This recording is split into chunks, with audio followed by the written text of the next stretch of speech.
Okay, and we're live. If there's anybody out there, I am just trimming parts today and assembling some sub-assemblies. So you can come chat me, put you up on the screen over here, and talk about anything. Cameras, self-developing backs, washing machine repair. I will be here for a while doing this. All the little strings, making sure we get nice, clean products.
Pretty low brain usage day today. Just peeling the little strings off of things. Sure everything is clean and ready to assemble. Some stringing from printing pretty hot to get good layer adhesion, but get the strings off pretty quickly. All internals.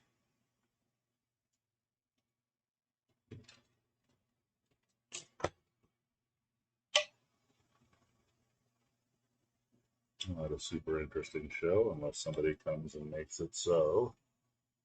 If you're out there, they're more entertaining than this, which is just about anything. Type that link into your browser. We can talk. I am bored. Alternatively, if nobody comes to hang out, there's always Star Trek Next Generation.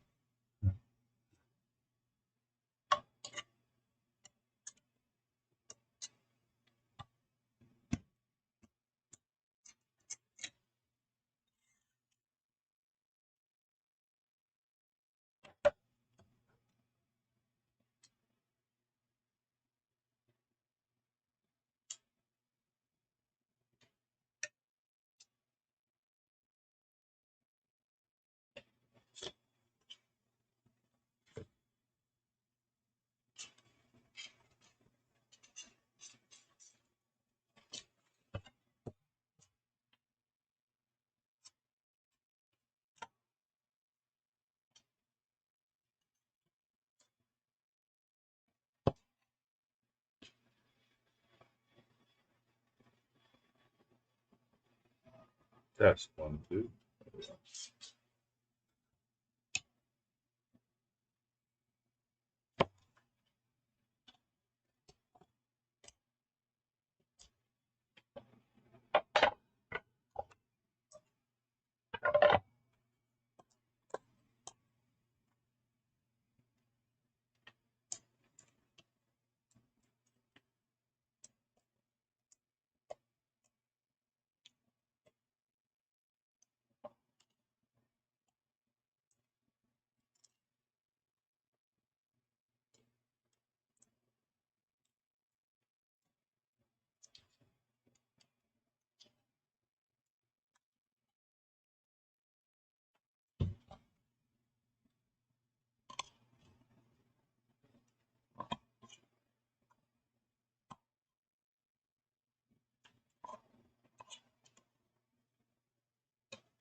See if anybody from the Homemade Camera Podcast wants to hang out for a few hours while I scrape parts.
Okay, and we're back to trimming parts.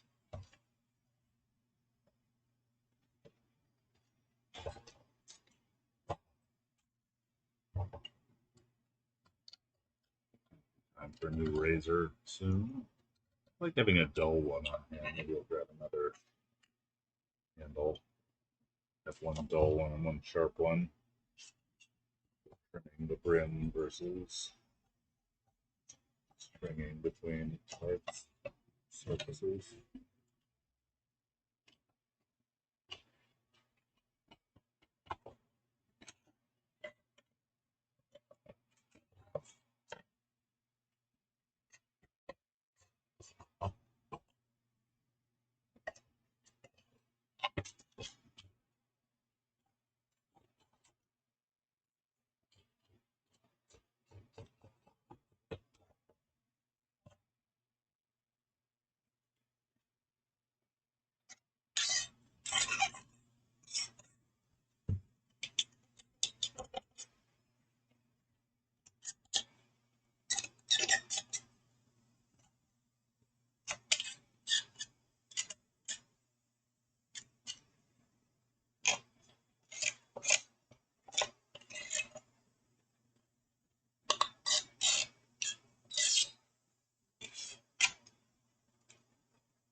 Sounds like we've got someone here.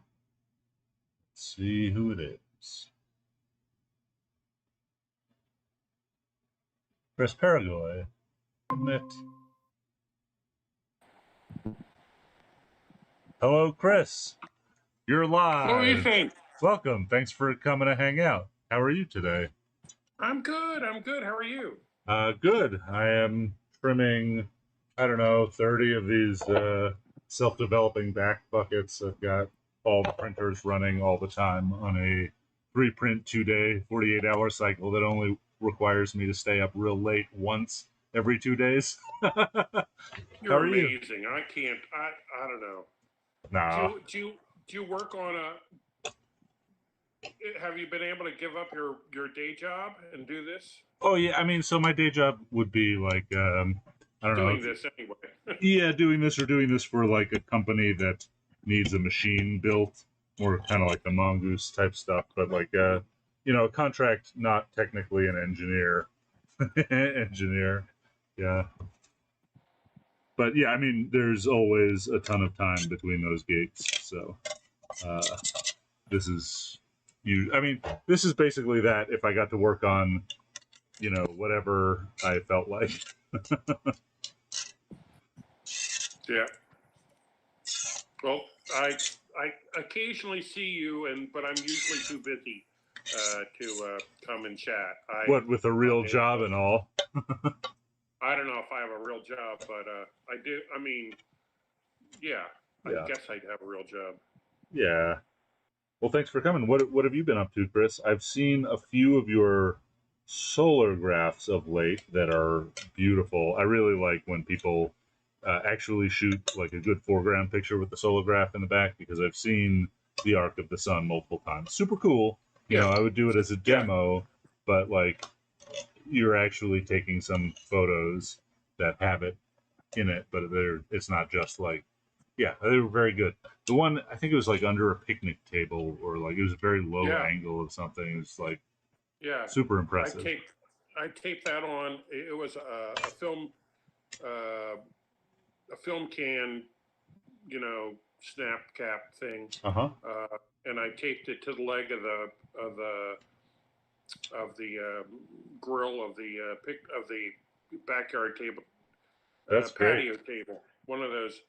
I use that patio table when I spray paint my pinhole cameras, because it's black and it has great ventilation. So, but I realized I was moving that. I was using that table as to put my large format holder. I was been doing a lot of shooting off my roof because I was scared to go or didn't want to go out too much. Yeah, I feel you.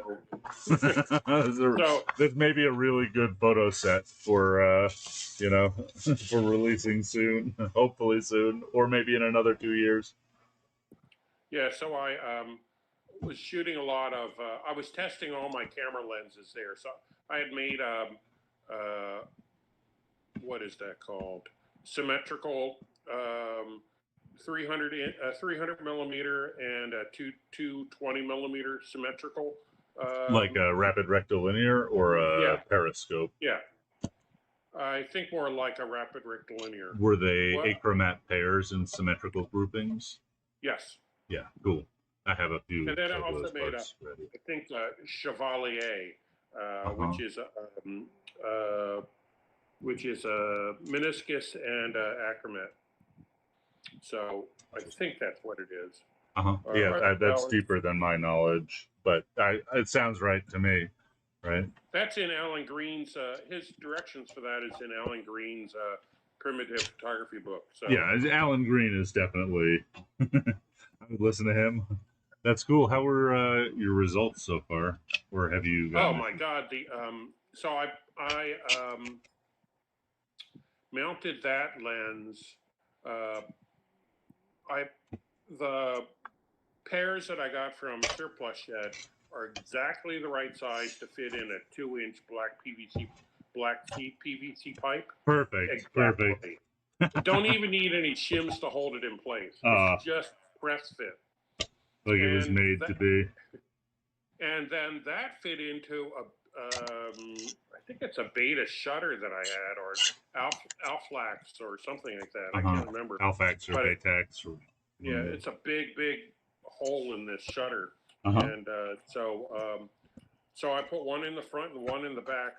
You know, the spacing's not right Uh-huh. for technically how it should be, Uh-huh. but actually, since it's very close spacing, it allows for very wide coverage on it. The 300 millimeter covers my 11 by 14 camera. Interesting. It only has a small sweet spot in the middle that's really sharp, but it has beautiful outside edges. So uh-huh. Uh-huh. and but it works great on my 5x7 as well. So I was doing some portraits with that on the roof. I switch around to way too many things. I'm never. I don't know. I really should sit on one thing. I've been helping Christina Anderson with her next book, and I've been helping her test lumen lumen exposures Uh-huh. Uh-huh. with Stouffer's card, so he could see the colors of that. So, That's and then great. that brought me to try out a very large lens on my Speed Graphic and do lumen box prints, and I was testing those with the so lumen paper in the Graflex. I was testing them with a Macbeth color chart to see what the colors came out, and that's wild. So interesting. Are you getting a lot of crazy colors on it? Oh yeah, it's some papers are like Bravura and I can't remember what else. Some papers are just browns. They don't really do anything. But some papers are really wild. You know, that's interesting that you mentioned that. So there's one paper that I bought in one format for black and white that Joe and I have been using in the color reversal process. And it actually doesn't do this indoors at all, even under, indoor light while we're making our, second fogging exposure and we can see everything. But there's one that if you bring it outdoors and there's a lot of UV light, it will create a purple, like it just turns bright purple, kind of like that T-Max purple you wash out in the pre-rinse if you've ever developed T-Max. And it seems like, it's some sort of photo activated dye, but I had never seen that before. And like some papers turn blue.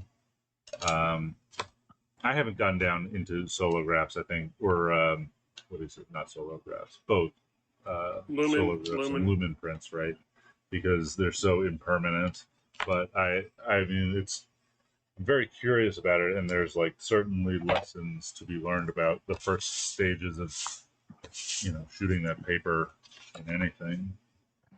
I really, there's many people that I've met online that I belong to a paper as film negative group or something like that. Oh, hey, would you add me to that? I think that's probably some people that are up my alley. Yeah. Cool, thank you. I'll look to see what the real name of that is and add you to it. Cool, I it's appreciate pretty cool. I was posting these lumen. I called them lumen box because that's what somebody called their camera in France. Poderman. But I think a better name for it is in-camera lumens, because then it's not using somebody's brand name, Because I always hated when people would call their images pinhole blenders when they didn't use my pinhole blender camera. I see. But I gave up on that a long time ago. I mean, you should be so lucky as to have invented something that becomes part of the common parlance, like Whirlpool. Yeah. I think that's pretty cool. Yeah, I really didn't invent it. I just read Eric Renner's book well. He basically, David Lieb had a camera similar to this, and I just made a cookie tin that worked the same way. So yeah, cool. But and today I last week I made some silver bromide glass plate emulsion. And cool. yesterday, I went out and shot some Like that were dry plates, good. or Yeah, or dry plates. yeah, I see. And today I went out. My doctor said I need to get out and do some more walking, and so I've been walking with my camera, which means I have to stop, but it's okay. So That all went down sounds to the pretty train accurate. tracks. Did you develop them yet? Yesterday's I developed. Today's I had too many chores this morning. I needed to pick the basil plant and get some pesto going, and I don't know, too much news to look at. Yeah. Nothing good. Yeah. Nothing good. Nothing good. I've got 1, 2, 3, 6. What size are these? These are 4x5s. My computer is actually sitting on a stack of parts to make 10 more 8x10s, which are the same principle, but they're made primarily through laser cutting because the parts are so big they would take forever and do like $1 million on the big printers. So yeah, I'm just trying to make a batch of them before I release the thing. So like if I do a Kickstarter, I can just say, hey, these are made, right? Like the Kickstarter will end, the cash will clear in this many days, and on that day I will just start shipping. I think people will like that. Or I'd just release them as normal. We'll see. And so this fits onto a back like a Graflock back, or yeah. So it's got the flange of a film holder that bolts onto here, and so it'll fit with any film holder. And then you get a shim. So I make a camera, the Go, which is like a flipped around OG that naturally has the focusing screen in the right depth. But for any other camera, you get this acrylic shim. This one hasn't been bonded yet, but you just stick it in so that the depth of the focusing screen is at the right spot to match this guy.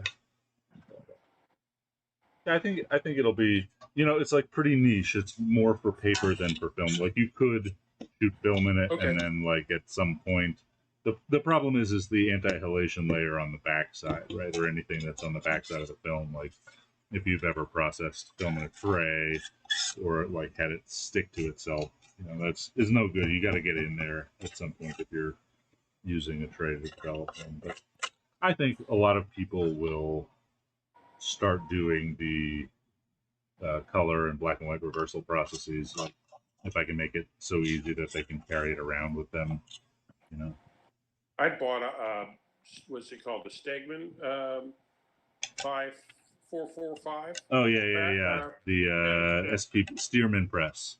I have one of those. Press. Yeah, and last year I was shooting. I was going to take it out with me. My local during lockdown, my local brewery had tables underneath the overpass, and we where they're located. I was going to set up a little table there and process outdoors because you could load those in a loading bag, and it's really easy to process. So yeah, but I never. My buddy Joe's been walking around with like a small Jobo tank and a what do you call it? A dark bag. And just swap out 4x5s and do them right there. Pretty cool. Yeah, I mean, there's many ways to do it. This way is novel, but that's a cool way. So far, I think the easiest way to do one single sheet of paper. But yeah, if you're gonna do 4 or 5 4x5s, like get a Stearman press or a Patterson with 20th century reel in it, or something classic like that. But yeah, I'm really trying to go after Polaroid here. The Polaroid of the 70s is going down. Doesn't exist. Man, yeah, I think what I'm gonna do is take the 20x24 camera and I don't know if you saw, but I have a 20x24 version of this back, which might be for sale custom if somebody can convince me. But that's basically like my lost leader advertising camera. I might take that on a little bit of a trip, go to New York, maybe some other places, and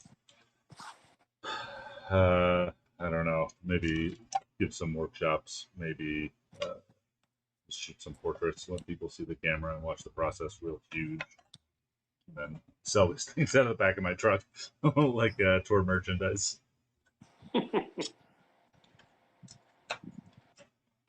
Yeah, yeah.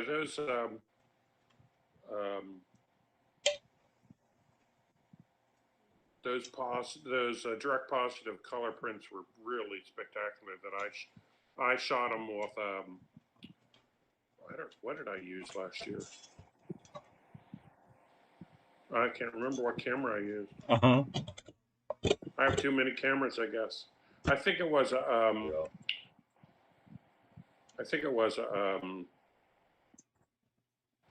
what was that first Kickstarter 4x5 Wanderlust? Oh It yeah, was in a Wanderlust.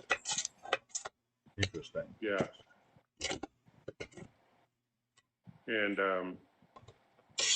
with a homemade lens in it instead. Mm-hmm. I can't remember. I like acromats or meniscuses better than my normal lenses usually lots of times. So Interesting. I'm always like trying to get higher fidelity and everything, just from just to give people the option of later either yeah, high fidelity or low fidelity. yeah, one of my friends just bought one of your cameras. Oh, cool. And he's having he bought on eBay a 127 Ektar, but it came without a back flange or lock nut. So Oh yeah, well he should be able to get a lock nut for like $2. where could he get that from? eBay. Just go to eBay Or and any. look I at mean, lock nut I don't know who he is or where he is, but like just a any camera store should have like a bin of them. It should not be wildly. It's just a nut, right? I mean, it's a specialized nut, but. I should check. Okay. I didn't think he went to our local camera store and got film holders for $5 a piece. But yeah, that's pretty good. Yeah. Well, since I work at a university, I deal with them a lot. I buy a lot from them, and he dropped my name in. Cool. What's the local Baltimore camera shop scene like? There's only one in the state, and it's called Service Photo, and I actually haven't been able to. My university won't let me purchase from them anymore because they have this purchasing system, and the only people that are on it is B&H, and it's kind of stupid. They won't let me just go out credit card and buy stuff. So they're trying to. I think people were misusing their credit cards. They took my credit card away. Oh, sorry. Yeah, it's become a real nightmare to purchase anything. So. Yeah, that seems like it would be annoying when you constantly need chemistry. I shop at B&H quite a bit, but also there's some chemicals they will not ship to me. Well, I don't know how I'm going to get Sprint chemicals and cubes. I don't know if they ship that.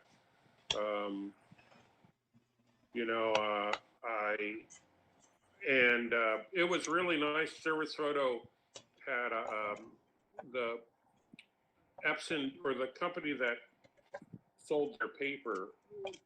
They would buy paper through a wholesaler. The wholesaler was right next to school, so if I ran out of paper, I would order it from Service Photo. You go pick it up at the wholesaler, and then I'd go pick it up and say I was from Service Photo picking up the paper. And so, which lots of times prevented problems. There's a printable map board from Epson, and it would inevitably from UPS come dinged Uh-huh. orders. So Uh-huh. if I picked Yeah, it up buying myself, papers it was was tough. fine. Yeah. Yeah, moving paper around the country. I think at some point I'm just gonna have to drive around with a van full of paper and chemistry. Look like a rolling meth lab. No, officer, I Yeah. swear I'm developing giant pictures. See my mustache? Yeah. Hey, is there any organization in Baltimore that's like a public community dark room or a place that gives photo workshops? No, not that I know of. There was years ago. There was one, and I don't know. I think they tried to do too much and got over. They set up a studio. They had a Mac lab. They had a 30-inch color processor. They just went too far. Uh-huh. And then when no money was coming in, that's when Sure. all the schools still had good dark rooms. So I see. students didn't need to use a color lab at 2 a.m. And students, Uh-huh. yeah. And then another one was a gallery was going to start one, and they got all this equipment before they checked with the city about permits, and then they didn't start it. So, What was the name of that one?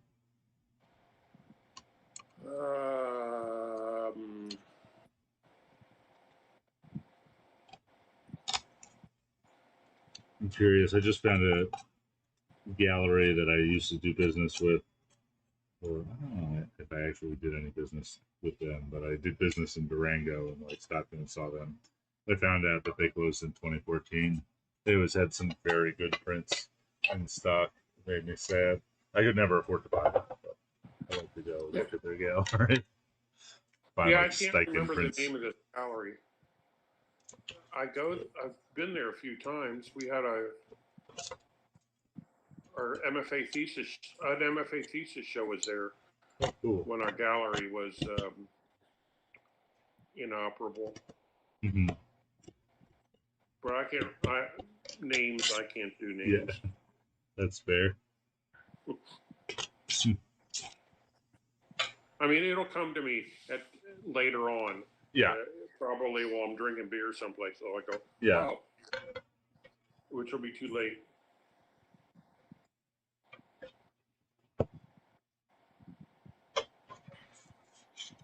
So how are the the 8x10 flat pack cameras? Oh, so I released a bunch of 4x5 and 8x10 ones. I sold a whole bunch of them. I ran 2 batches. I have a few leftovers because I cut a bunch extra in batch 2. And I think it'll peter off. I don't know if that's, it's something that I think I'll keep in stock forever and ever. But I did. Okay, everybody that wanted one who saw that it existed just bought one on day 1 because they were cheap. And then it's it'll stay in the catalog, and whenever I have to run out of stock, I'll make another 10 or so. Yeah, so that's good. I've been thinking about making a lot of other flat pack stuff. This is a camera. Let's see. My screen babies. Hold on. Okay, this is a camera that I made. It's based on a Joe design. You can't really see it with the arm sleeve on it right now. I'm sorry? Mm-hmm. That's cool. Yeah, so arm sleeve so you can move, so you can change film. So it actually opens like a breech lock, like it over here, like it opens like this in the back, and then there's a film plane with like a slot that you drop the paper in, and then a bucket behind it where you can you have a divider for shot and unshot film. So you can shoot about 100 shots in the field with this thing, and it's like real dopey looking, but you can fold it up and put a rubber band around it, and it's like not much bigger than a normal 4x5 camera, and it's self-contained, and you can shoot 100 pinholes with it. So I think, I'm excited about what you could do with a camera like this. It looks real crazy, and also when you put it on your arm, show you. Kind of like a weird steampunk cyborg type of deal. Yeah, right. So while I'm shooting pictures like that doesn't I put it in Yeah. upside down. You're a little crazy. Yeah, well, so this Yep. is not my idea. This is a Joe idea that he had a camera like this that he needed a dark bag for to reload, and was always like, got that sleeve. And so he, my friend Becky, and I were hanging out the other day and just drawing things, and kind of just said, like, finally, like, okay, let's make this for real. And so we did. Are you both in Albuquerque? Yeah, Where you are? Joe lives down the street from me. Well, a couple of miles away. Yes. Yeah, so I don't think that'll be a major product. I think I might sell 2 or 3 of them, but whoever gets them will be really happy about them, I'm sure. Weirdo camera. But that one, like, selling kits, particularly laser cut kits, which are relatively cheap or fast to cut out and low assembly time. I think I can make a bunch of really wacky camera kits pretty inexpensively for people to build lots of different types of cameras, just like with glue and rubber bands and bit of parts. So I've been thinking about that. You know, I also always like working on more complicated things, but it's kind of maybe a nice break to spend a couple of weeks making a couple of different simple cameras that people can put together in an hour. Yeah. So far, just drawings, though. I was thinking laser cut box brownie kit would be a fun one. A little advanced for where I'm at right now. That wouldn't be hard. I mean, you could cut the an extra little piece out for each side for the rest for the roll spools to go on. Mm-hmm. You know, you just take a look at a box camera. Decent, a decent box camera. I don't know. Yeah, I have a few of them. I mean, I think the shutter is not that difficult, but there is like a little bit of part sourcing, right? Like a meniscus lens for 40 of them, and I don't know what else. Maybe some 3D printed lens holding parts. Maybe a bunch of specialty springs. It wouldn't be the worst. I think it's doable, but I think that one might be like a couple of weeks just on its own versus some pinhole stuff. So I might start with the pinhole stuff, see how that goes, and then if it's worth the time investment, do some like box camera stuff, and eventually I have some sketches of laser cut kit system cameras with so like you could kind of like Build-A-Bear style, you know, get whatever modules you want or make your own modules and ignore the rest and build like a camera to suit. I thought that would be really fun for people. Yeah. So are these, do you have a lot of sanding and scraping to do on these?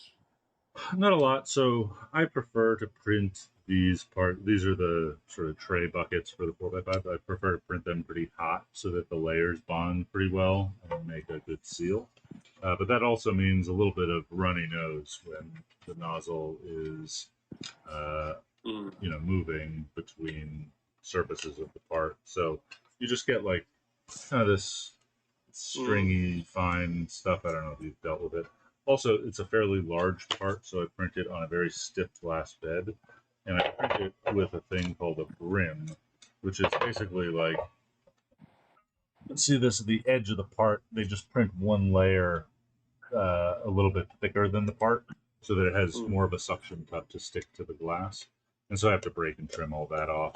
And it's like I'd rather spend a few minutes doing that per part than once in a while get a part that has warped off the bed. It just, you know, it's a sort of quality assurance thing. But yeah, okay, do I have a lot? Each one, no, but, you know, I got 40 of them here that I'm working on. It's kind of a few hours of scraping. And then the next thing I got to do is build all the face plates in 5 different steps, and then the dark slides, and then the light traps, and then put the light traps in and the face plates on, and then glue in some magnets and then make it. It's all of those things are maybe a couple of minutes each, but because I'm doing like 40 of one step, I try and make myself Yeah. like into a unfeeling, unthinking machine here. It can get really boring, but it's very nice when people like you stop by as dog photographer or anything. It was when I used to make lots and lots of pinhole cameras. It was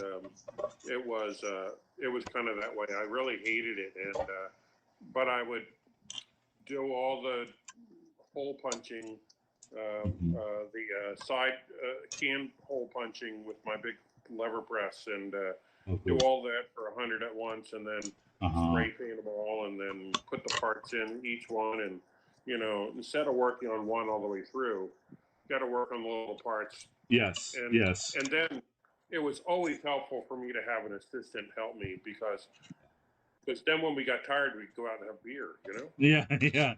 I have a little bit of help sometimes now, but I don't have full-time help. So I didn't have. I just had Sunday morning. I had a student that would come in occasionally. Mm-hmm. Yeah, that's nice. It's nice to have somebody. Yeah. Around. Just to talk to, Yeah, yeah, but also to unload the laser and peel the parts for 10 hours straight. So I don't have to do that. My nephew built me a camera. I don't know whose plans we used. We used somebody's files from I don't know, Eastern Europe. I can't remember the company. Dora Goodman, maybe. It was not. I know my brother has a Dora Goodman. He's got most of my 2 1/4 stuff. He's got all my 2 1/4 roll film backs. Cool. He's rated me for all that stuff. But his son made me I don't know. He made me a 4x5. I have a 65 millimeter Angulon, and he made me a camera for that. And then when I was putting the Angulon in, I realized the shutter was broken, and and I haven't been able to fix that.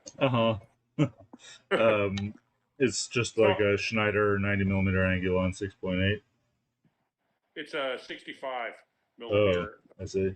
So it's like in a 00 shutter, real small. Yeah, it's really small. I took the shutter apart and realized it was way too complicated. Yeah. It was it has this complicated spring that has to go on, that has to attach to the lockup clamp down section. I don't know. I think I got it fixed, but I can't get it back together. It is too small. I can't. It's just I've worked on it for months. I just leave it. And come back to it, and I think, okay, I'll get it now. But it never happens. Yeah, you got to wait for the warmer months when the oil loosens up. Yeah, I think it would be nice if I could just take the shutter out and put and just make it a lens cap camera, because then I can use it with my wet plate, and I don't care, or my dry plate. Reasonable.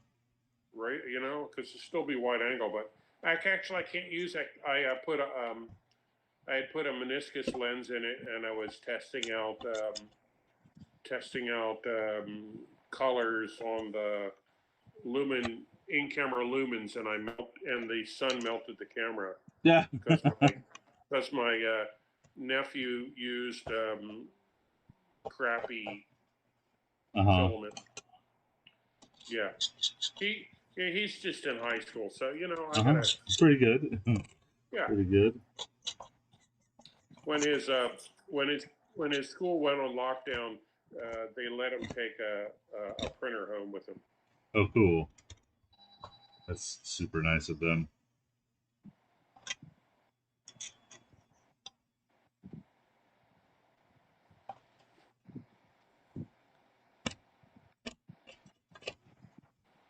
Well, he had built it for them, so. Aha. So it was kind of his, not really his, but. People are asking me if I'm going to go go drinking with him today. So Uh-huh. I got to decide whether to talk to you anymore. Sounds like a good plan. I appreciate having you here. I really wanted to go down and process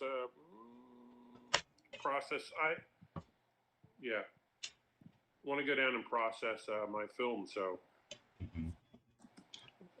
you know, to see what that looks like. When I was in high school, I used to sometimes have my friends over while I used to process, like, I don't know, 8 rolls of film a day in a Jobo after school, in my basement, for me and whoever. And my friends would, like, sit on the stairs in the dark and drink. And it was always very nice for me. Just had some darkroom company. Not always, but sometimes. Yeah, I was using I had a Google Assistant. I still have a Google Assistant in the darkroom, but it somehow has lost its contact. I can't figure out why. And I was listening to podcasts in my basement, your podcasts and others. So I hope more others. Hey, have you heard? It's a relatively new podcast, although they're on episode 16 now. I think is I Dream of Cameras. No. Oh yeah, this is an amazing podcast. It's 2 guys, Jeff Greenstein and Gabe Sachs. They're both, like, I don't know, famous Hollywood guys, but they also are camera geeks like us. And they do a podcast about camera collecting. It's on Sunny 16 Presents. It's called I Dream of Cameras, or the I Dream of Cameras podcast. It's super good. I think of anybody, they have the most production value and sort of like experience making a snappy show. But also, sometimes I think Classic Lenses is a little bit about camera collecting, but this is explicitly about camera collecting, which is fun. It's good. I like the show. I like. I'll have to look at that. What was that called again?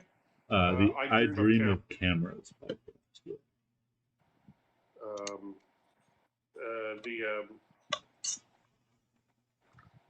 I kind of like that. I really, for unknown reasons, but I really like some shows that have very, very poor production quality. Well, for that, I'm your man. No, your shows are pretty good. It's just that Andrew Bartram and Simon Foster's large format photography podcast, they get kind of lost. I still can't figure out why Andrew can't remember the email address. After 2 years. I don't even know what my email address is. I'm a fan of that podcast. Yeah, I kind of dig when people get lost in the weeds, but I also understand, like, I'm never going to make any money in the entertainment industry. I tried to make. I like. Now, why did I forget his name? Damn it.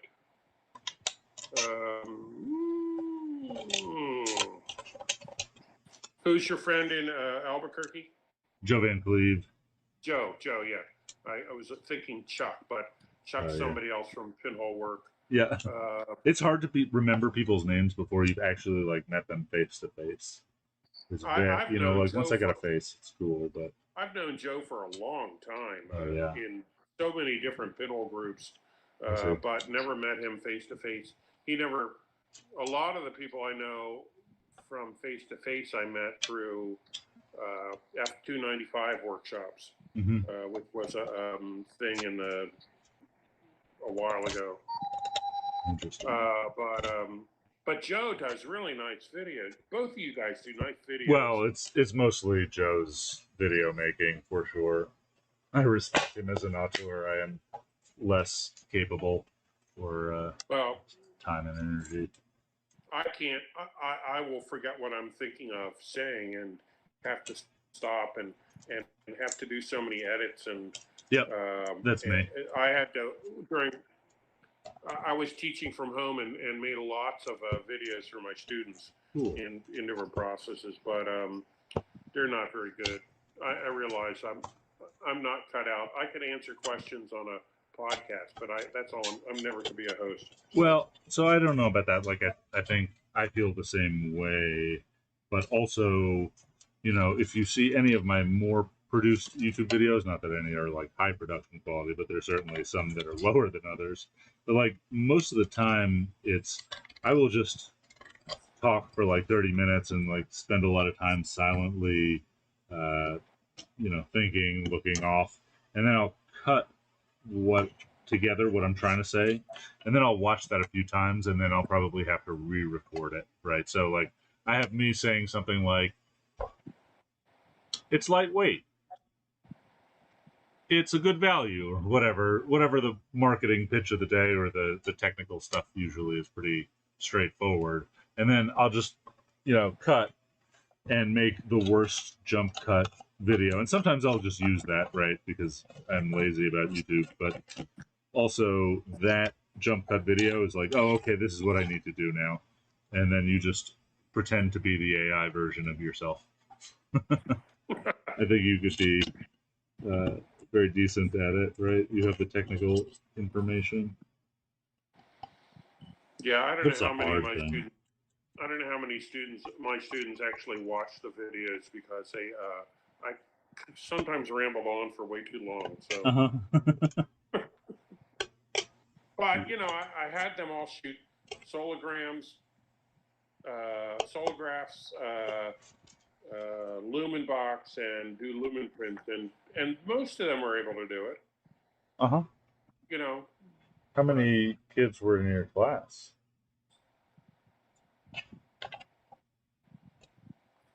I don't know. I think 12 or so. Yeah, we weren't. It was. I think it was around 12. I can't remember. It was just last. It was just last spring. And you were doing all that over the internet? Yeah. Well, it was supposed to be a black and white film class, and they wouldn't let me. Oh, here comes somebody else. It's can leave. Francois Labrador. You guys can say, what an amazing portrait of your avatar, Francois. Yeah, I decided to put a little bit of change there. So, you know, I kind of figured, hey, I made that painting years ago, so might as well. It's very good. Yeah, Very good likeness. Well, Hey, Francois, do you know Chris? I think you guys have met each other. I think he's on some. I think he's on some sort of podcast, but he's on all the podcasts. Yeah, yeah. I've been watching for a little bit, and you know, so. Chris is the mastermind behind Pinhole Blender. Is probably like the most famous thing you would know him from our, you know, world, but is also a photo instructor, or like process instructor. What do you call it at UMBC? I'm actually I'm the I don't know your official wet title. Wet labs manager, but I also teach classes. This semester I'm teaching studio photography. Last semester I taught black and white. Yeah. Last semester I taught black and white, and we couldn't use the labs because we were in lockdown. So what did you do? Black and white darkroom simulator, now 8 bits. Yeah. It was stupid. It was stupid. And they wouldn't even let me buy chemistry and loan out tanks. I had plenty of tanks and lots of chemistry, but they said no. Our chemistry can only be used at school because we're the only ones that know how to dispose of it properly. It's like, it is. Yeah. So, well, I gotta go. Nice meeting you, Francois. Hey, thanks for hanging out, Chris. Good to see you. Bye. Nice to meet you. Nice to meet you. Yeah. All right, I'm gonna put myself in the corner. Nobody puts baby in the corner. Yep. There we go. So, what's up with you, Francois? I'm gonna show you what's up with me. Okay. Okay, just hold on. I get jittery a little bit. Let me. We doing hardcore drugs? Nope. Oh, the old ceiling spy cam. Yep. Actually, yeah, this is the result of me mopping water at from 1:45 to about 5 in the morning. You know, Did you have a flood? the solenoid valve broke on the dishwasher upstairs, Oh, jeez. and I was hearing. I got up at around 1:30, and there was that weird sound coming from the basement. Hmm. So, and when I came back, when I came downstairs, well, yeah, it was flooded. I would say that is not a graceful way to fail. That valve should have been designed so that when it failed closed. Yeah, actually, it's a Maytag. They gave a 10-year warranty on the darn thing, so I Uh-huh. kind of figured, hey, like 10-year worry free, and it's you know, but yeah, it failed catastrophically. So, Oh, that sucks. I'm sorry. well, you know, that's life. Yeah. It's the third time the basement gets flooded. So, I flooded yeah, the basement twice with my home dark room when I was a kid. I yeah, had a hose that went to the machines and then a cooler with a bilge pump in it. And like yeah, twice, I don't remember, the hose was on, the bilge pump uh, got disconnected, and I filled the basement with fucking inches of water. It came home from yeah. school. Oh boy, yeah. We're doing C41. Yes. Yes. Uh, And E6. At least it wasn't the chemicals that got spilled. No, it was just water, but still Still, unpleasant. yeah, I know, because it gets mildew and everything, and Hmm. yeah, so it's kind of crazy because I've got a laminate floor and I managed to save it. So, but yeah, Cool. yeah, I did learn one thing though. Apart from dishwasher valves will fail, is that cutting up wet drywall with fuzzy slippers is not a good thing. Hmm. Yeah, probably could have told you that. Yeah. So But at yeah, least you were comfortable. I was filthy, man. Filthy, filthy, filthy. Like you know, Hmm. Yeah, I've done the job of breaking up drywall before. I yeah, remember just like it's leaving not with all pleasant. sorts of dust in my hair. Yeah, yeah, but now it was wet, so that was you know, Yeah, muddy. yeah, Um, muddy. well, cool, cool. Have you been building any cameras or taking any photos, Francois? I took a few photos, but they're still in the camera. Uh-huh. Uh, I've been working on apart from that thing. I've unearthed some of my early builds, Uh-huh. some really crazy stuff. So, like my first ring light that I built, So I went hunting for stuff like this, and I'm gonna go fetch the camera I'm working on. Okay, I'm gonna get some more coffee. I will be right back. Okay. These messages.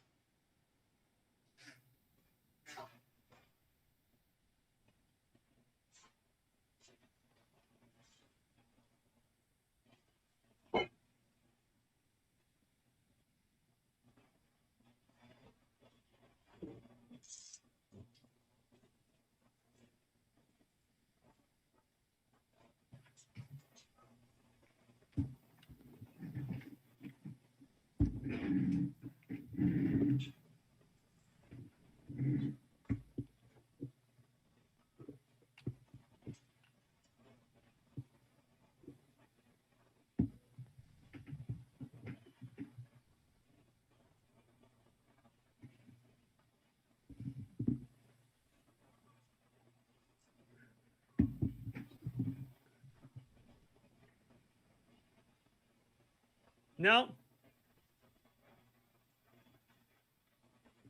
my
And we're back with guest star Gumby Gumbanar. Yep. Is that what you got to show me? Nope. No, that's not. Yeah, that's what's been one of the things that are cluttering my desk. No, this is the thing. What is that thing? Are you building a camera? Yes. Oh, Panoramic. Yeah, panoramic with the panoramic viewfinder huh. and And the body of something. yeah, it's an old Xenon camera I got. I said it's either I try to fix it, and if I fail to fix it, well, it's gonna turn into a panoramic. Uh-huh. Guess what happened? Succeeded in making a panoramic camera. Yeah, exactly. Man, those wires are tiny in there, and there's like a gazillion of them. Wow. So, That can be dealt with. yeah, I got when. But a panoramic when I, camera is cooler than a Chinon, for sure. yeah, Chinon, and whatever. yeah, the thing is that I tried to fix it, and at one point I was there, I was almost done, and there was one wire I didn't know where it went. So Uh-huh. Yeah, you kinda got to take get- some photos as soon as you open up a camera, usually. That's my I strategy. did take yeah, I did take a ton of photos with my cell phone, but I just couldn't trace it back. So it's like, oh, yeah. So and I got the lens for the panoramic. Uh-huh. It's an old, yeah, it's gonna be an old. I bought an old Ensco Viking from the Okay. 20s, Cool. and I just yeah, so I got the lens for it. Uh-huh. You know, it's 90 millimeters, so that allows Does it me. have a shutter in the lens? Yes. Cool. Yeah, it's an old folder, I see. and it's an old folder that takes 620. And I kind of figured Perfect. I'm not Perfect. gonna, 2 dead cameras. you know, I'm not gonna re-spool 120 Yeah. on 620 spools. You know, like, and the thing, the viewfinder was broken on it, and it's, Uh-huh. you know, it was had a hard life, but Okay. the shutter. But Do the these shutter look like was, all custom designed 3D printed parts? yeah, on the camera, yes. And the Cool. front is custom designed. The viewfinder is custom designed. Even the little battery hole plug. No, it's on the other side. That one here. Uh-huh. Even that's 3D printed. Cool. Lots of measurements and cutting and Uh-huh. prototyping and light sealing and Yeah. Not an easy job. no, it's easy when you get all the dimensions in CAD, but this one, you know, I was there with my calipers, and Mm-hmm. so yeah, the viewfinder, I had to make some space inside of it to fit in the camera, Uh-huh. you know. So and because the camera there, it's like massive cone, and I had to remove and put some tape all over the place. Uh-huh. Try and keep the light out. So yeah, but it's, Have you talked to Freeman Lynn about this? Nope, no. I've seen his cameras he built though in the same style, but this one I said nope. I'm Just gonna do it. just gonna do it. Yeah, Cool. like I'm gonna need to find a little corner here and there, you know. Uh-huh. But How yeah, did the you first- cut out the film gate? Dremel, Cool. That's a Dremel with reasonable- the death wheel. Yeah. I think that's So, a good idea. Yeah, it's like the easiest thing I could figure out, you know. Uh-huh. So, and it's aluminum, so it cut like butter, you know. Yeah, Cool. I did manage to keep the frame line pretty stable, so Uh-huh. it's just the sides that are a little bit curved, Wiggly, but yeah. wiggly. But the rest is pretty darn good, Uh-huh. you know. Yeah, Great. sanded it all. Yeah, did all the sanding with some 1000 grit sandpaper. Oh, So Too it's much. butter smooth. Oh yeah, it's buttery smooth. yeah, I bet. Oh yeah. So it does give me a nice big film chamber, you know. Yeah. How big is that? Is that like 72 wide? 63 Pretty 63 good. by 24. Cool. I like That's the that. biggest I could get. And even when I close it, you can see a little bit of the pressure plate on the edge. That's just, I don't know, it's hard to Yeah, see. yeah. The pressure plate's a little too small. Are you gonna swap it? Nope. No, I'm going to just leave it like that, Okay. you know. I think you So, could make a 3D printed pressure plate real easy.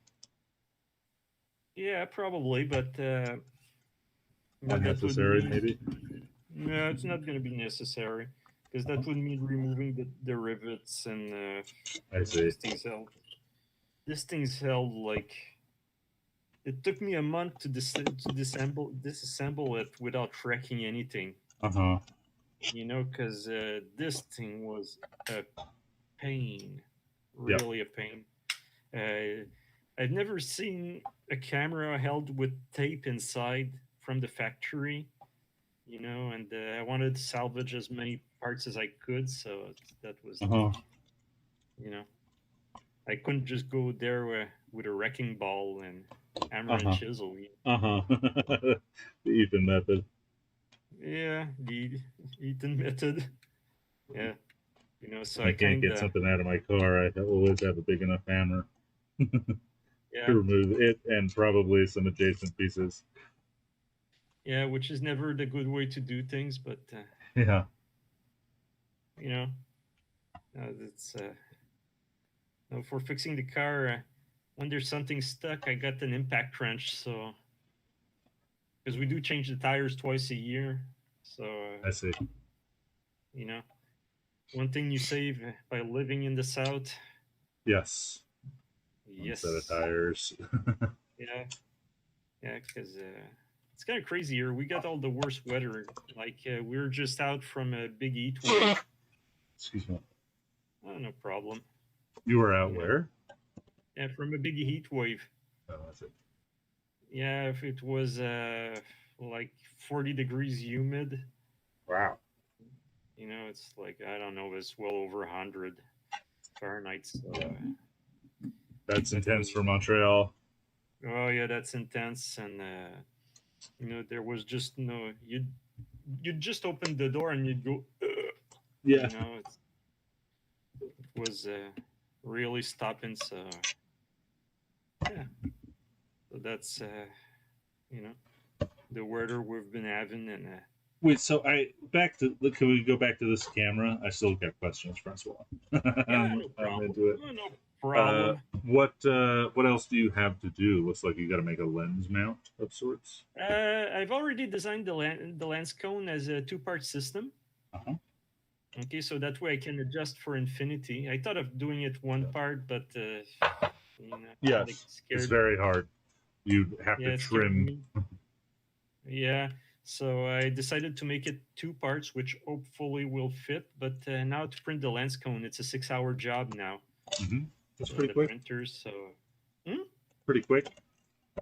Not bad. yeah, not for my mom. So since it's inside the house, so I gotta wait till it's a little bit cooler and move the printer to the garden shed. Yeah.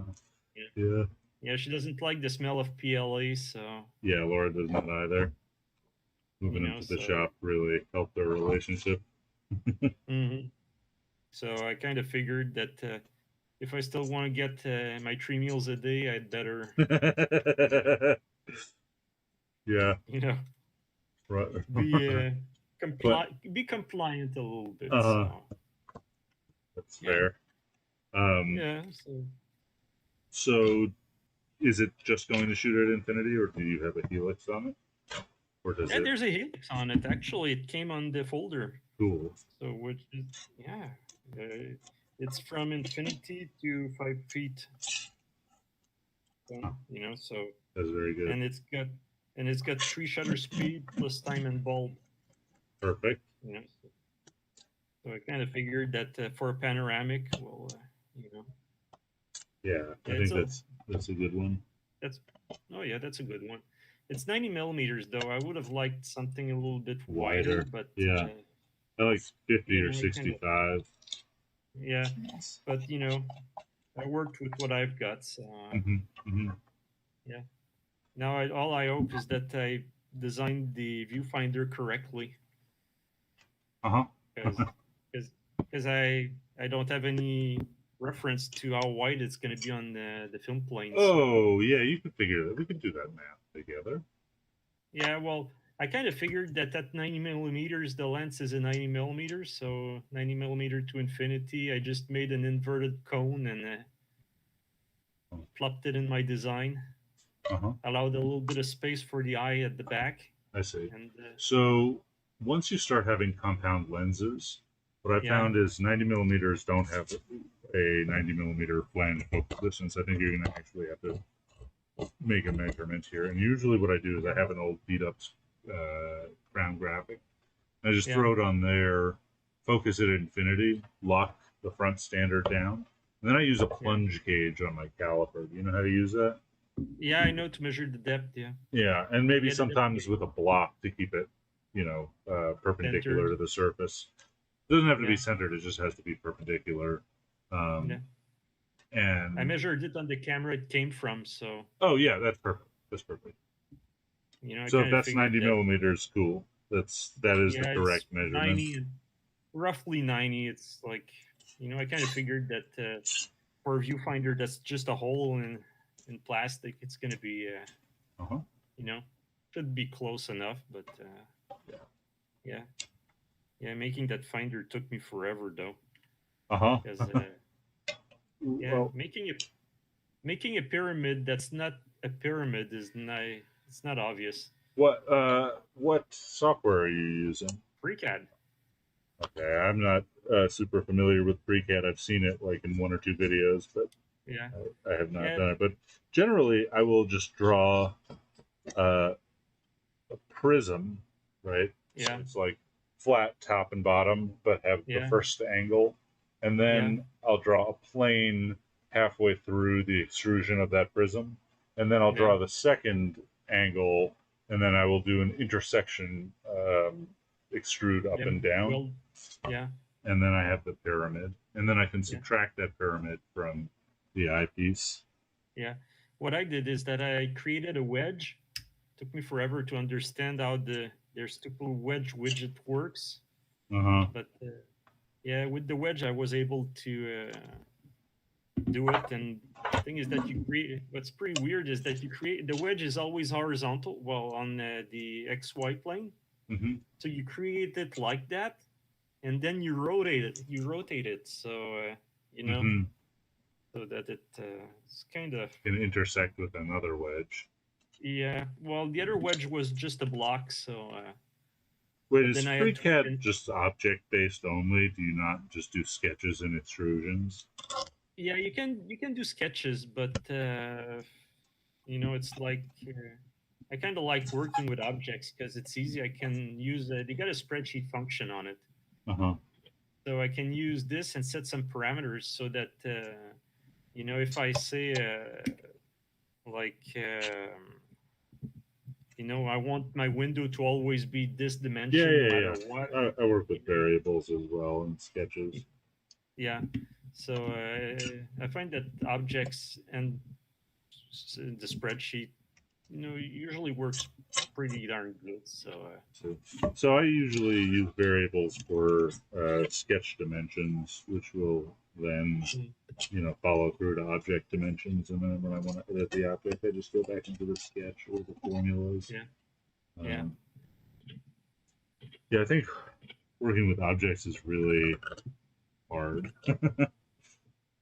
Well, I but no less eventually valid. got yeah, I eventually got my brain around it. So I'm pretty, when I do stuff, I'm pretty confident. But what's painful is that you got to measure everything, every Yes, location, every position, yes, so it gets, you know, yeah, that's yeah. It why, becomes a game of measurements, yeah, exactly. note taking. Yeah, so you gotta get your brain around it, and once it's like just gymnastics. Hmm, hmm. Yeah. So it's not gymnastics because gymnastics, I'd really suck at gymnastics, but Mental gymnastics. I'm yeah, with you. exactly. Because oh yeah, so that's pretty much what I've been working on, and you know, I've That's got pretty impressive. I am yeah, well, excited to see it complete. yeah, I'm excited to finish it also, but now I gotta clean up part of the garden shed, so Uh-huh. Yeah. that's more complicated. Yes. I Yeah, know. yeah, and I've I've also I've been digging through some of my old builds, Uh-huh. and yeah, and I found my first ring light Oh yeah. Mentioned that. hand built Huh. What did you build it out of? wood, obviously. What obviously. What type of lights did you use? LED. You want to see it? Yes, please. See it. Yeah. Make sure you don't swallow your a sip of coffee before, because you might spill it all over those frames.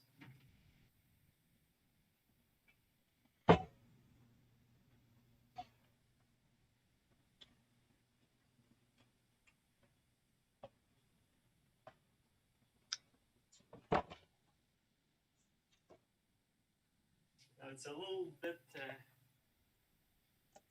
it hasn't aged very well. It needs a little bit of fixing. Mm-hmm. But ta-dam, ta-dam, Oh ta-dam. Jesus. Yep. Actually, That's the flashlights interesting.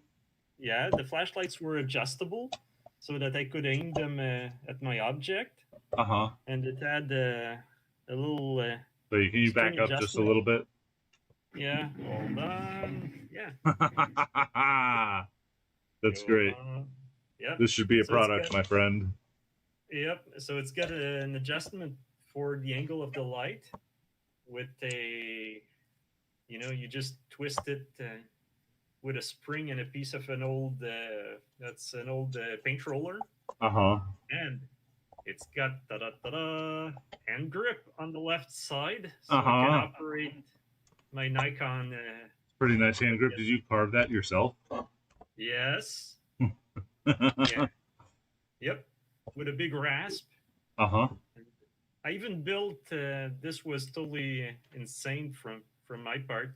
I even built a Manfrotto compatible plate holder. Oh, nice. Yep. That's great. So yeah, this thing took me forever to build, and Yeah. now the rubber bands are like disintegrating. So I need to find a better way, to fix Elastic it. straps. Maybe, or maybe you Yep. need to 3D print one with Actually, like it was gimbal joints.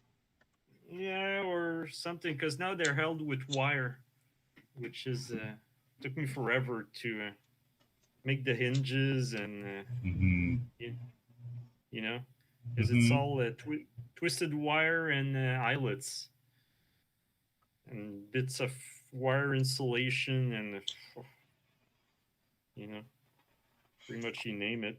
Mm-hmm. So yeah, I need to fix it so it works better than it did before. What were you shooting with it? I was mostly doing flowers and stuff like that. Like macro And ring light stuff. oh yeah, it was really macro. I had some extension tubes on my Nikon, so that was you know kind of crazy close. And the thing is that with macro is that when you're all the way in, well, you got no place for the light to come, Right. you know. So I designed this thing so it could light really, really up close, and you know, that was And actually why this did? is Sorry, go ahead. yeah, yeah, that was my second attempt at a ring light. The first one wasn't powerful enough. How did you make the first one? Circle light. You know those fluorescent tubes? Oh yeah, I see. Yeah, yeah. It was mounted in a melamine bowl and had a big transfo and had to carry an extension cord, and so that became like hmm really old, really fast. So hmm Yeah, the extension cord carrying is annoying. yeah. Well, I don't think I've ever built anything that isn't annoying in some way. So It's true. you know, Probably there's me always neither. yeah, yeah. There's always something you look at and you go, man, what a yeah. But it always works for the time I need it to work. So Mhm. yeah, man, those rubber bands are really shot. Yeah, I'm gonna need to rebuild this thing eventually. Yeah, yeah. One of the problems with those cheap flashlights is that I've got one with some flickering LEDs in it, Uh-huh. and I'm yeah. So that's like annoying. You see it go, you know. Yep. Yep. Not good. Yeah, but that's like almost 20 years old. So hmm you know, one of my early builds. Yeah. So yeah, that's pretty much. I have been building some light panel stuff, and like I don't use an LED controller that's sending PWM to the LED.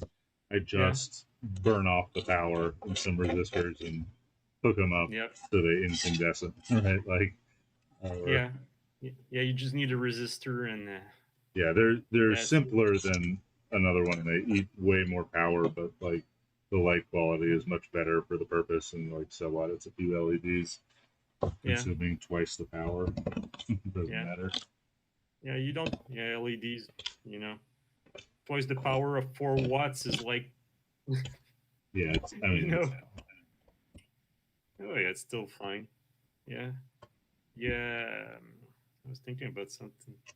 You ever tried plugging LEDs on AC power, like those Christmas lights? I don't know that I have. Yeah, they flicker like crazy. Interesting. They become their own sort of half bridge rectifier. Yeah, well, Interesting. actually, it's like a strobe that's running at 60 hertz. Right, because they're only getting half the cycle. Right. Exactly. So Interesting. they make Christmas lights like that. They say they're shimmering. You know, like hey, it's a nice feature. They're Oh, shimmering. No, they're not shimmering. We were too cheap ass to put a rectifier in for a stupid interesting. capacity. You know, I had no idea that that's how that was done. It seems Yep. kind of wasteful, but also pretty clever from a manufacturing, like, we don't give a shit about anything sort of perspective. Exactly. So yeah, that's how they do it. So that means that if you're in Europe, your twinkle lights twinkle less fast. No, not quite as fast as Yeah, they but do they in America. also twinkle at 220. Yep, yep. So you get more chances of twinkling yourself. No. Yes. Oh, yes. Yeah, yeah. For a guy who's been electrocuted too many times, you know. Yeah, too many electric shocks in my life, so can't possibly be good. No, it'll turn your hair red, man. Oh yeah, yeah. Actually, yeah, it does. Well, last time was pretty bad. Get discharged from a Polaroid flash. Why? Why? Or how? Well, how. Well, I was dismantling the camera and I didn't know the capacitor still had juice in it. Ah. Yeah, so kind of. I took 300 volts. Ugh. Yeah, landed me in hospital. Really? Yes. What did it do to you? They don't know. I haven't had time to see the doctor before I stabilized, and I was like at 3 in the morning. I was tired, no place to go. So it's like, true that I'm feeling fine. Give me back my card. I'm going home. But what did you feel that made you want to go to the hospital in the first place? Um, Did it well, knock you you know, when out? you're, it didn't knock me out, but I had low heartbeat and everything. It's like, Oh, interesting. yeah. So that was kind of scary. Yeah, yeah.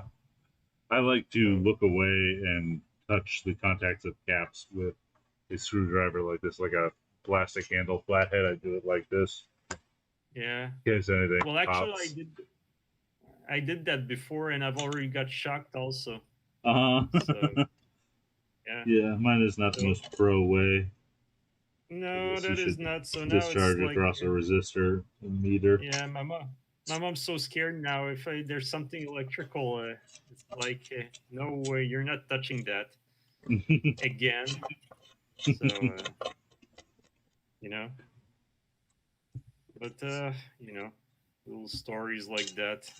And that's why I am not allowed to deep fry anything in the kitchen anymore. What do you do?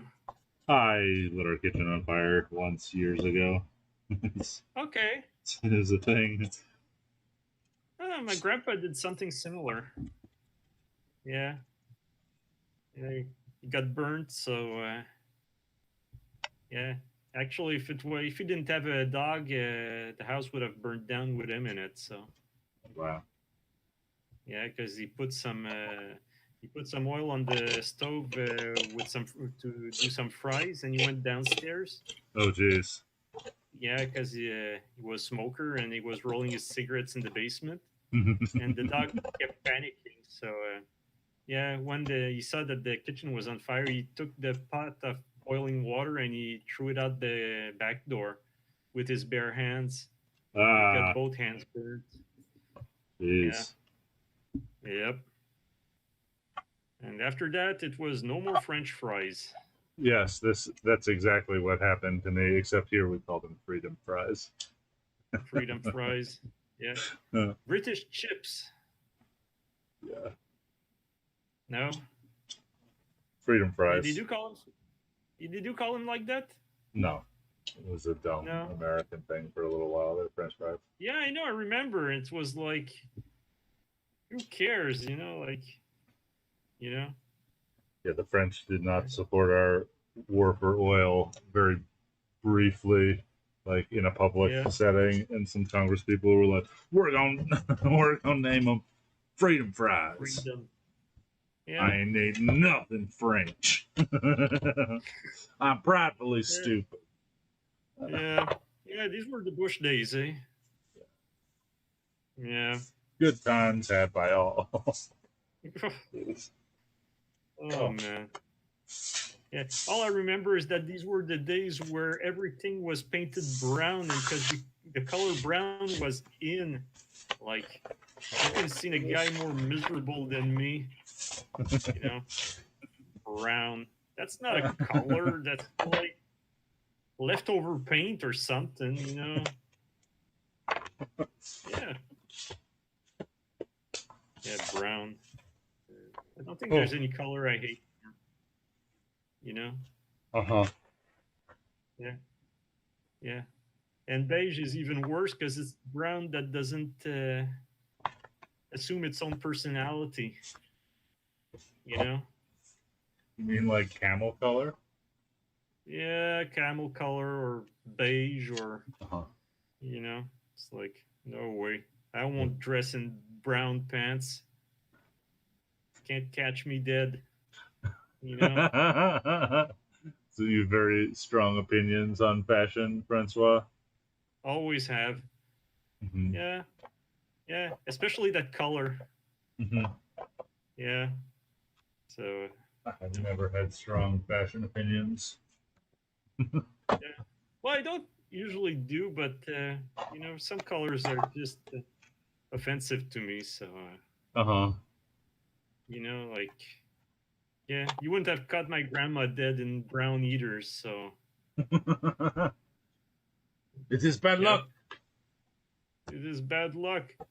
Well, actually, brown can be good luck if you're scared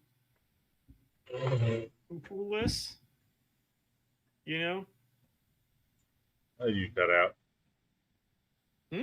You cut out for a second. Yeah, yeah, yeah. Brown pants can be a good thing if you're scared shitless. I see. You know. Yeah. Yes. In that case, it's called camouflage. But Jesus. yeah, this is going down the hole really fast. Eh? Yeah, Yeah. I got a new camera though this week. Oh yeah. Yep, it What was new on camera? it was on sale for $19 at my local Walmart. Cool. Yep, little cheapy action cam. Oh great. Are we gonna see some Francois like Daredevil videos, jumping your bike over things? No, but I'm planning on putting the camera at risk in all sorts of weird contraption. Uh huh. That sounds about right. So yeah, like making some darts or you know I was planning on and making some little short weirdy movies. So Uh huh. That seems like yep. it'd be up your alley. Well, yeah. You know, weird is always interesting for Uh some huh. odd reason. So I got a Generally few agree. ones.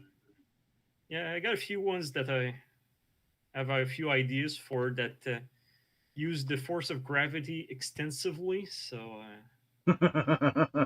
uh, or I assume that you are going to do some defenestration of your camera. No, well, I gotta build one of them. I plan on suspending it from a long, well, not too long wire because I gotta swing it and make it do some orbits around me and play with the spin of the thing. Okay. That's Are one you of the talking about plans. like on a tether RC controlled plane, A little bit similar, but with a you rocket know. engine? I haven't thought of putting on a rocket engine yet, but Uh-huh. I do have a rocket that was made for launching eggs. Interesting. Yeah, Um, hmm. from my childhood rocketry days. So Uh-huh. yeah, yeah, launch those little Estes rockets. Yeah, I did a lot of that as a kid. A little fun. I Yeah, have not done one in forever. yeah, me too. I still got a few engines left, so since it's black powder and it's been kept dry, should be okay. So Uh-huh. Okay, hey yeah, Francois, I need to get set up to do these dark slides, which is okay, gluing. So I need to grab a bunch of things for a few minutes. If you want to hang okay. out, I will be here gluing up a storm for quite some time. But I just need Yeah, like 5 minutes. You can not a talk to anybody problem. who comes, or just No you know, problem. let's see. Do I'm I have gonna ask the Gumby to Okay, keep yeah, you can company have to the Gumby people or entertain. something. See you in a bit.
Hey, I gotta change a print. I need a few more minutes. Sorry. I'm running 12 printers printing this back, so most of them will run out at the same time in the middle of the night. Right.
Okay, and I'm back.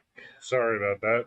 You know, I think about you every time I load an Ender 3, which is roughly 24 a day. So he's back. Can you hear me? So the end, right? You told me to put the bevel side back.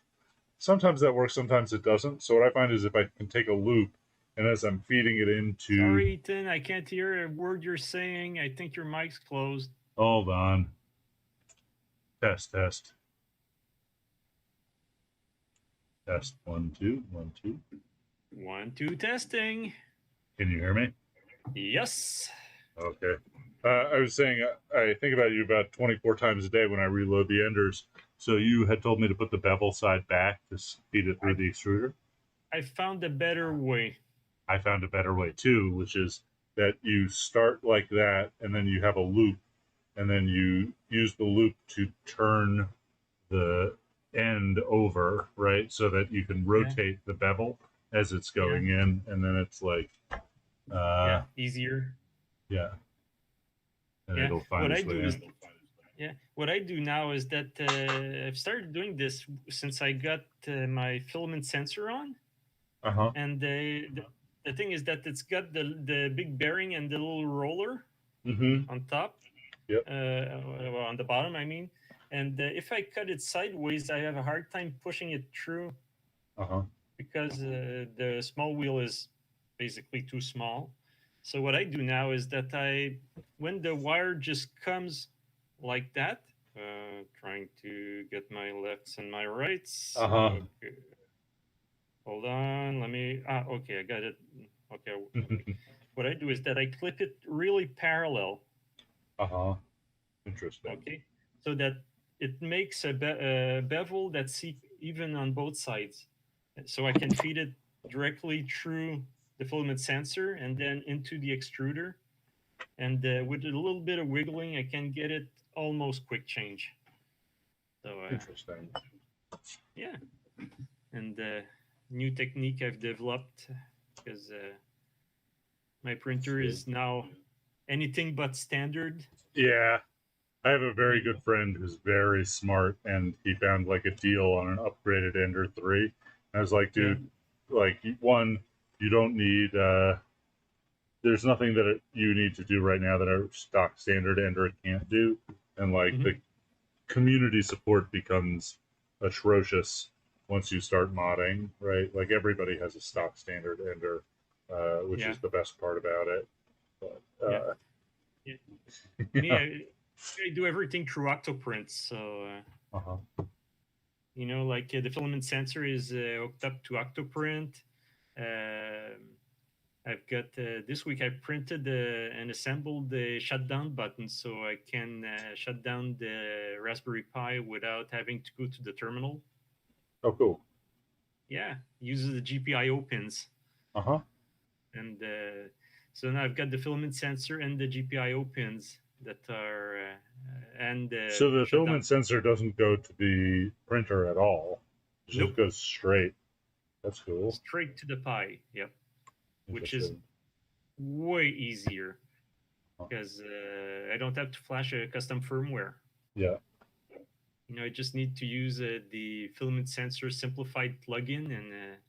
Interesting. Yeah. People have been working.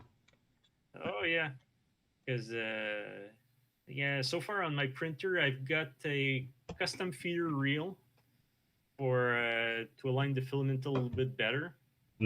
I've got the filament sensor, which is hand built.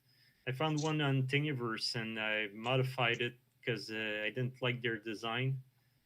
So I had to shorten it and.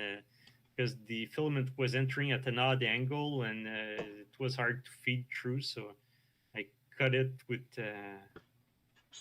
Microsoft 3D and you know. Okay.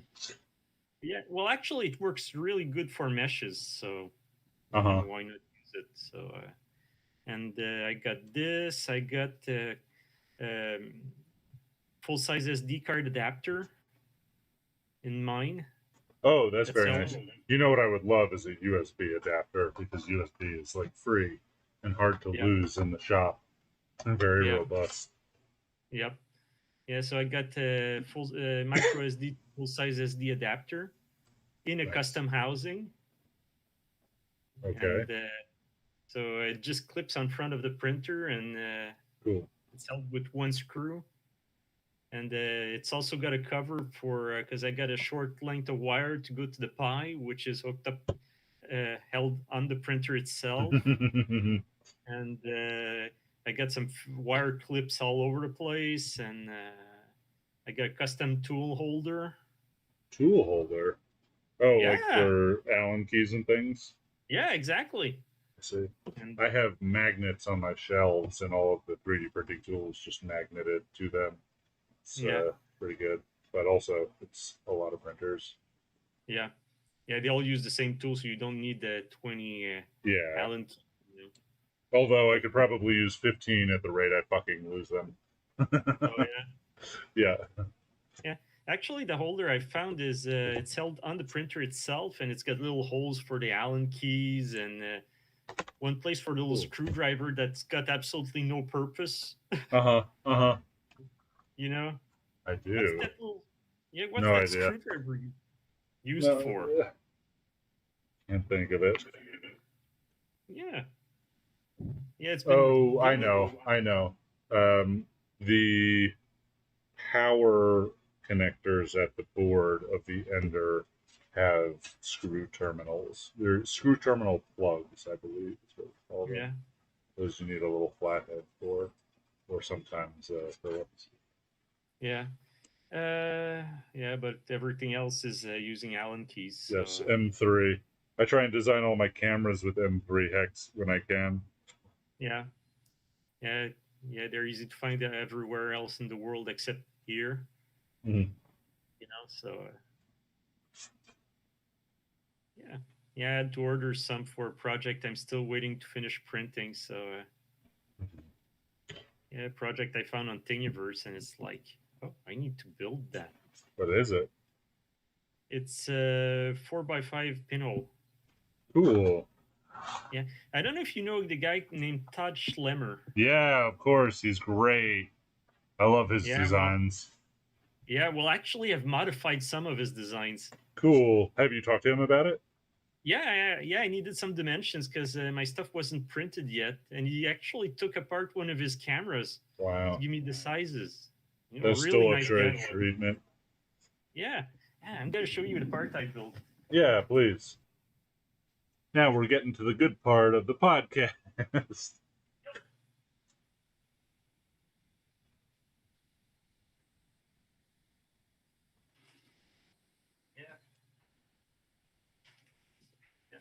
I was wondering one thing though.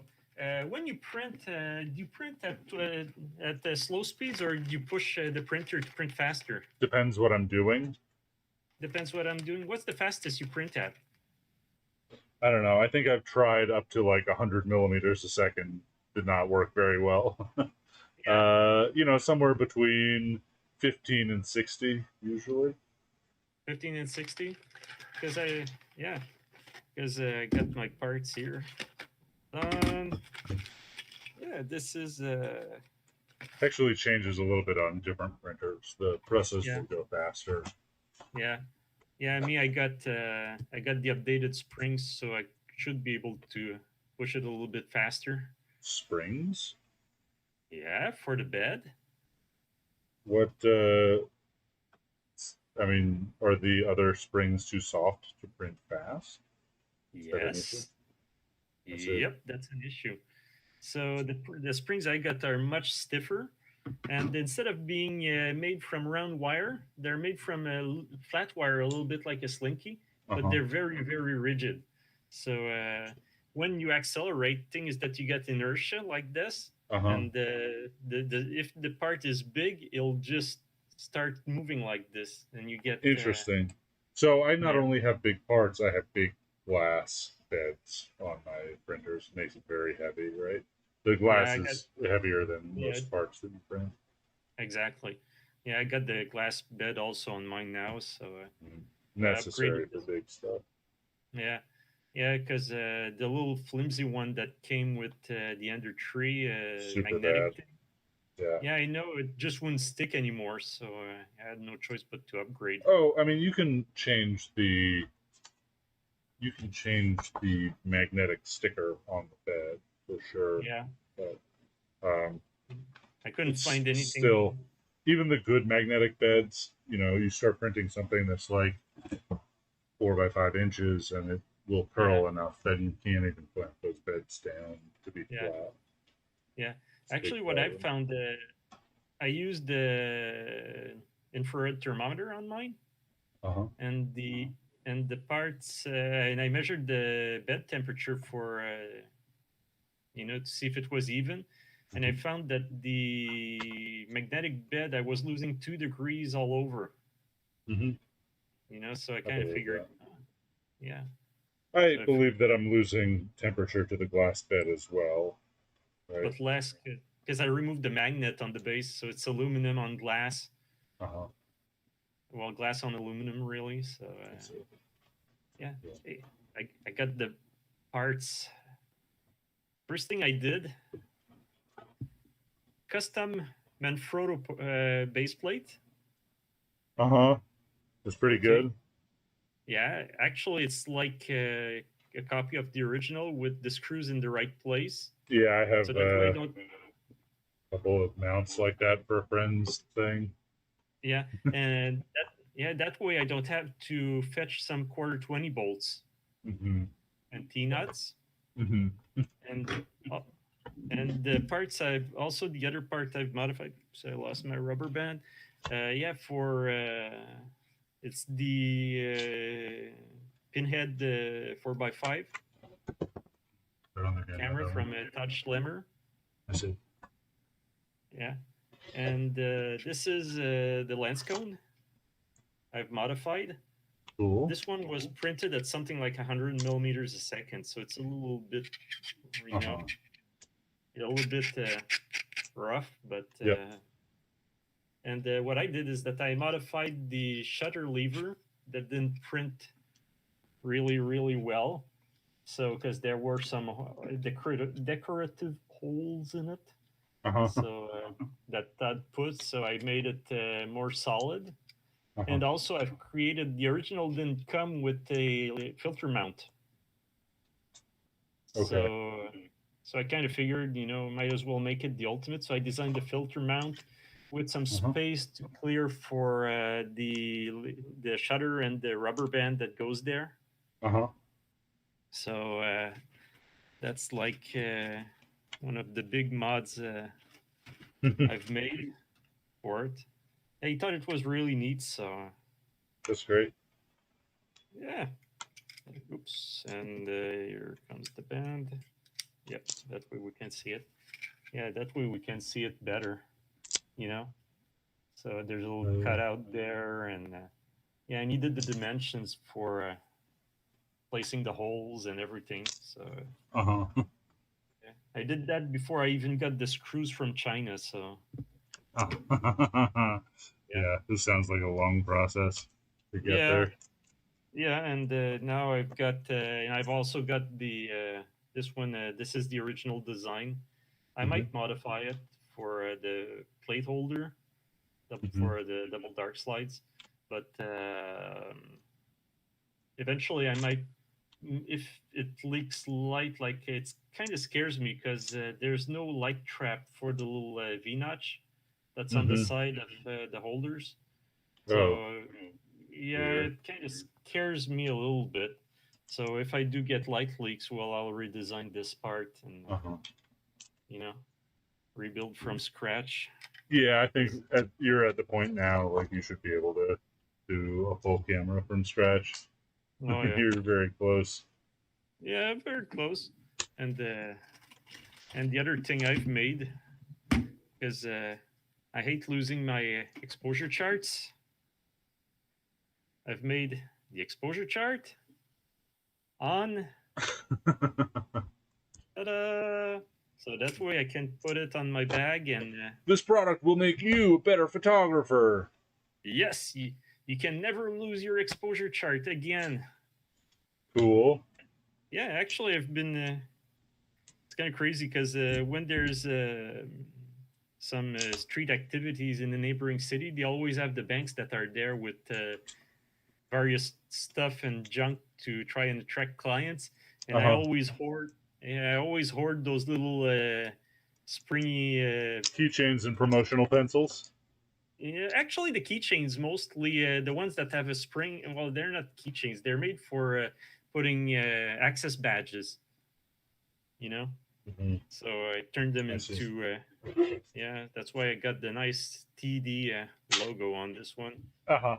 But yeah, so now I just use those for putting on the camera bag, and that way I need to check the chart. Okay, it's like okay, 1/8 of a second. Okay, let's click it for 1/8 of a second. You know, Uh-huh. something like that.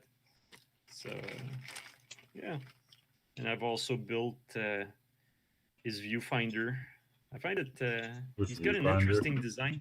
Oh, He's got an Schlemmer's interest- viewfinder.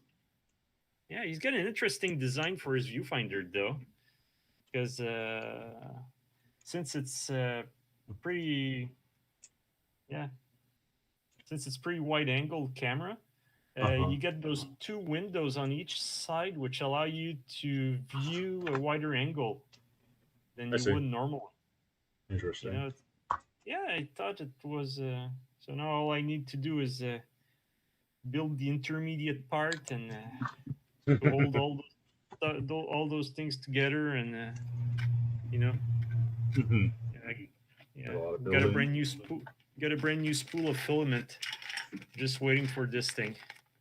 Hey, So- Aaron Byron Boyne asks if M6 is metric quarter 20. Good question. I don't know. M6. No, you won't have the same pitch for. Yeah, but I think you might be able to jam one in there. I don't. Yeah, but the thing is that you're gonna be Inadvisable. cross threading, and it's like Not from a design standpoint the same, but from a truck repair standpoint, depending upon how far you are, maybe. yeah, you can always jam it, but because it's M6. Hold on.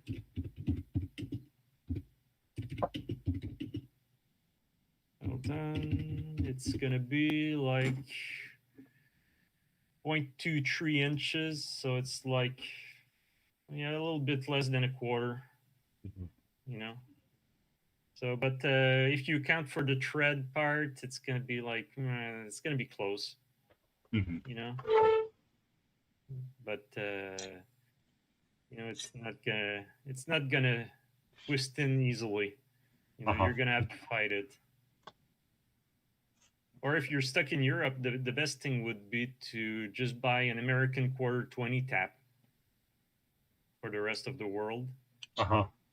I You never know, go to and Europe without it. never go to Europe without it. Yeah. Yeah. Very Have a big- cosmopolitan. I carry my own tap and die set. Yeah. Fix stuff everywhere. So, Yes. because I find this annoying though that there's like two standards, and like here I tried to get some not quarter 20, but some M3 bolts, and it's like you gotta go all around every hardware store to try and find a Oh, pack of no, them. no. You got to buy those on the internet, buddy. Yeah, Or Albuquerque Yeah. bolt and fastener, but that's not a hardware store thing. yeah, You got to order them. exactly. So I end up buying from China, and Yeah. then you gotta wait for it, and it's Yeah. I bought $700 worth of M3 hardware last year. It was really crazy. yeah. That must have been a very heavy box. It was 2 boxes, maybe 3. It was very heavy, yeah. But it was like Yeah. weeks to get them all in to the bolt place here. Yeah. So yeah, if it's gonna be as long, might as well save a bit of money on and do it the other way, you know. Hmm. Yeah. I got something else. When you were out, I went to fetch something. Okay. Something I built. I haven't had time to try it because it's a long haul project for making lumen prints. Uh-huh. Okay. Okay. I was just talking to Chris about this. Exactly. The problem with lumen prints is that you don't want the bomb squad to be called to take down your cameras. Sure. Okay, you don't want people panicking, asking questions. Yeah. So the best way is what I call camouflage. Okay. And what best way to camouflage a camera? Then, ta-da! That's great. Yep. Very good. Yeah, so it's just a little birdhouse. I made the access port at the bottom for putting the paper in. Uh-huh. Yep. And Very they got good. something to put it with a wire around the tree Uh-huh. with the settings. So, I was thinking of putting it in a neighboring city, but then COVID hit. So it's like, yeah. And the pinhole is made from a soup can lid. Very good. Very indestructible. Yeah, so it's like the worst that could happen is if a chipmunk gets to it or something like that, Hmm. but or a woodpecker. Maybe you should just put some cayenne pepper in the bottom or vinegar or something. Yeah, yeah, but then I'd risk fixing my paper beforehand. Yeah, so maybe cayenne pepper. Yeah, would be a better choice, So yeah, and I got the lid that is very hard to remove and even harder to install. So Very good. it's got just a butterfly locking Uh-huh. And tongue depressor. and you're just gonna put like a nail on a tree or find like a thing and hang it? No, actually, I've got a place to put a bit of wire at the back, so I I see. can just Like got a wrap little, the wire around the tree. Yeah, yep. Just wrap it around and leave it there for 6 months, and I see. yeah, and then come back and fetch it. But yeah, this is one of my. I've got a problem with cameras is that I build them faster than I can try them. Yeah. So that's one of those things. You know. Uh-huh. Yeah, I build something. It's like, oh, I can build something else. Oh, I can build this. I can build that. It's. Uh-huh. Yep. I don't know if it's related to ADD or something. I don't know. Building's fun. Oh, well, yeah. Yeah. Occupies most of my time, Mm-hmm. Yeah. Like now, last time I went to the dollar store, I found some really cool work gloves that have super science fiction like backing on them. So I'm turning them Okay. into props. So Props for what? I don't know. Yeah. They look like Star Wars or something, Uh-huh. Okay. Okay. Yeah, they got and they got no branding on them, which is really cool. So, because I hate stuff with branding on them, You're not like, good for film props. No, this one would be good actually for a science fiction film or something Uh-huh. like this. I've been wanting to make one that was like a very cheesy sort of 50s style sci-fi that's set out in the This desert that like winds up being the moon. Just having like, sort of a man with a cardboard spaceship that like he runs off into the distance with, and then it's like, that's how he travels in space and just like winds up in the desert somewhere Yeah, and makes some actually, aliens. yeah, actually, if you think of doing a movie, you like old 50s science fiction? I mean, well enough. I don't think I'm like a huge buff of it, but yes. Yeah. You know the two photographers called Kahn and Selesnik? No. Nope. You I have to don't. check these guys out. Kahn? Yeah, Kahn and Selesnik, Selesnik, I think. Uh-huh. They make some weird pictures that are inspired by the 1920s and 1930s science fiction. Okay, cool. And all with the costumes and everything. And I saw a small documentary about them last year. And these guys are fun. Like if you've ever seen two guys laughing their head off because one of them's got his head stuck into a fishbowl You know, That is what we call fun in Quebec. Two yep, guys, a fishbowl, yep, stuck YouTube on his head, camera. and yeah, they were laughing their head off because it was part of a spacesuit, and the guy was stuck there going, "Oh, I can't remove it," you know, like it wouldn't fit Uh-huh. under the chin, and then was stuck in the nose, and you know, but yeah, they do all sorts of stuff like that, and you know, Cool. their work's really good, and they make some prints that are like you know the length of length the longest sheet of paper you can find you know like Hmm. yeah, and they do things with Polaroid and pinhole and weird cameras and Where cardboard. where are they in the world? They're in the US. Do you Yeah, know they're what American. city? Yeah, yeah, I don't know what part of the US, but what state, but yeah, I'll look them up. Maybe go see them yeah, on one of my road trips. yeah, because they are really you know. They sound like a hoot. Oh yeah, they sound like a hoot.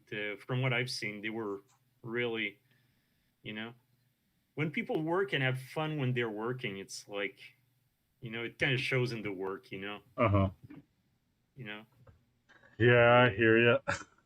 yeah, yeah. There wasn't a, you know, their pictures. There's no angst in it. There's no, you know, it's like just another brand new world, and you know, I'm gonna check to see if I can't find their.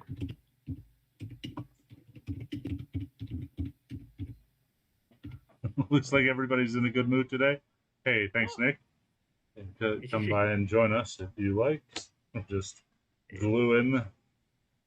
Yep. Hold on, I think I got. Is it their website?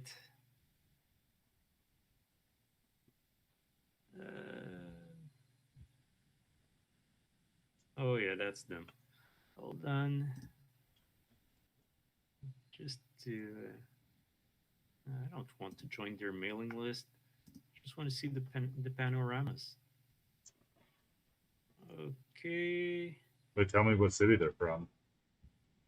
Uh, hold on. Info. No, maybe contact us. They're in. Yeah. They got. They just got phone number though. It's 917. That's New York. That's I New used to have a York. 917 number. Now I have a 347. Yeah, it's the first 917. 917 is the first cell phone area code in New York City. Ah, okay. So, but I'm gonna show you. I'm gonna share the screen just to give you. Hold on. Where's my? This is present now. Window.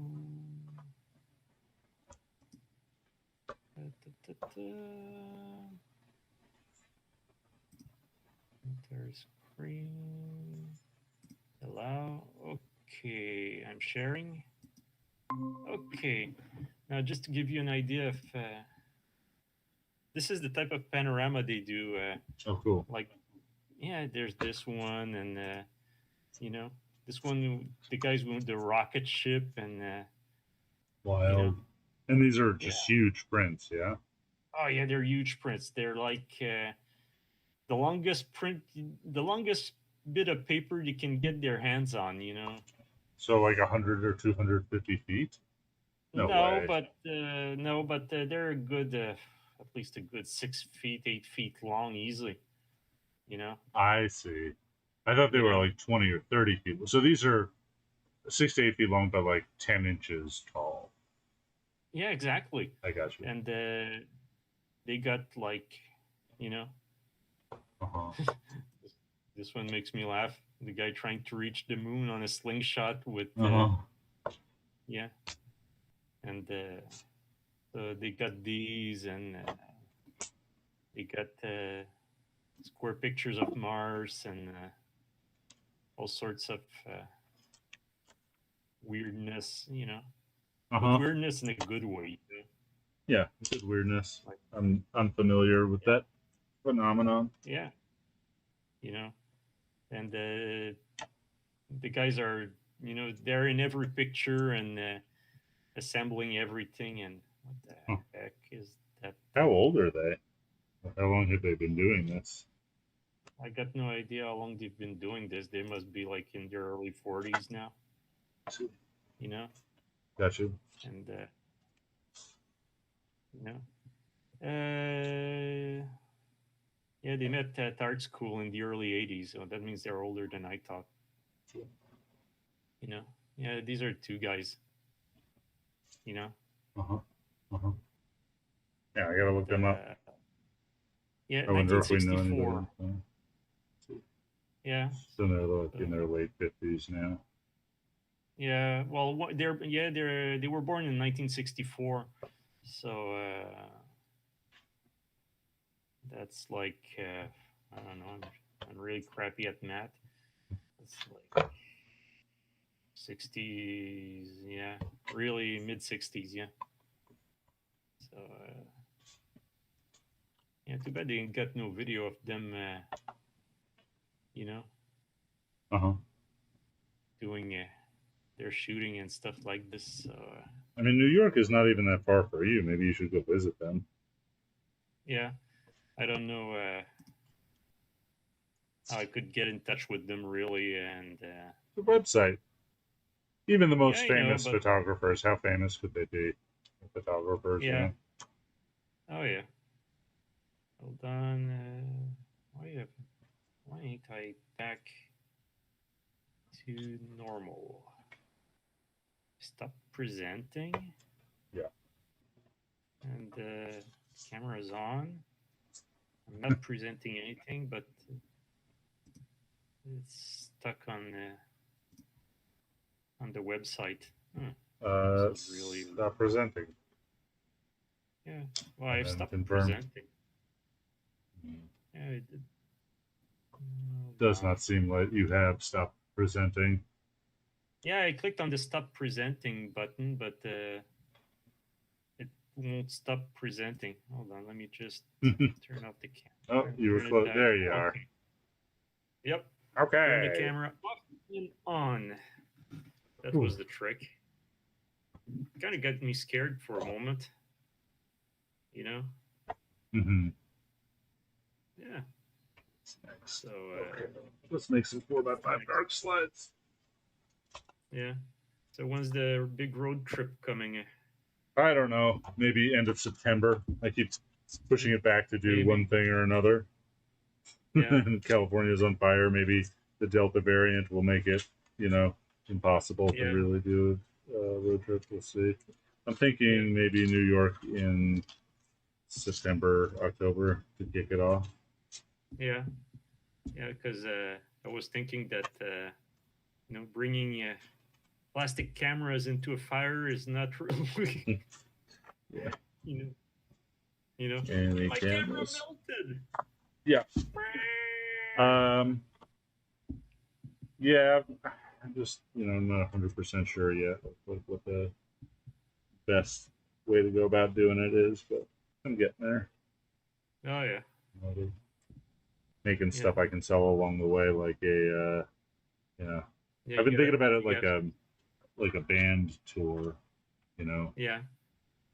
where I sell merch. Yeah, exactly. But my merch are like camera backs. I should have t-shirts. The Ethan tour.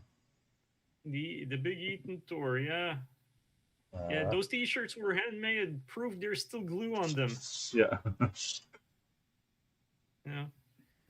Oh yeah. And one of those things. Yeah.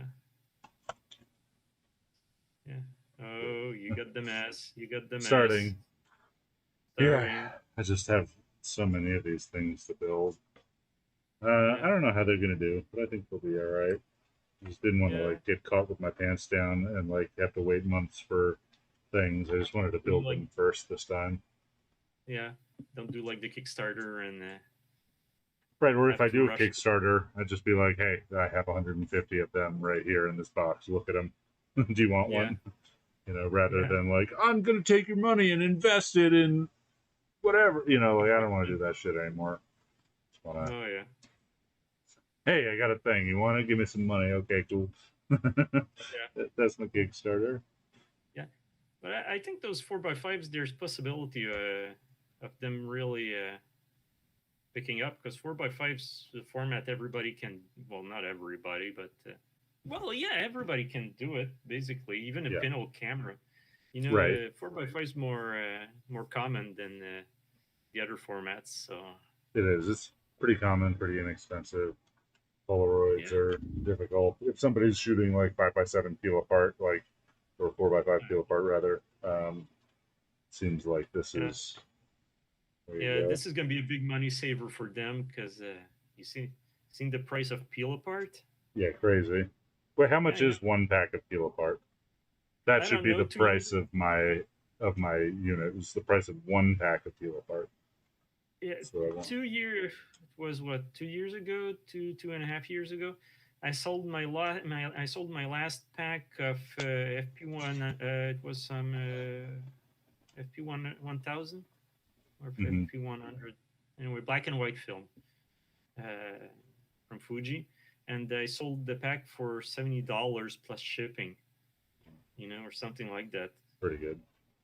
Yeah, I made a good look in my paperwork to figure it out Uh-huh.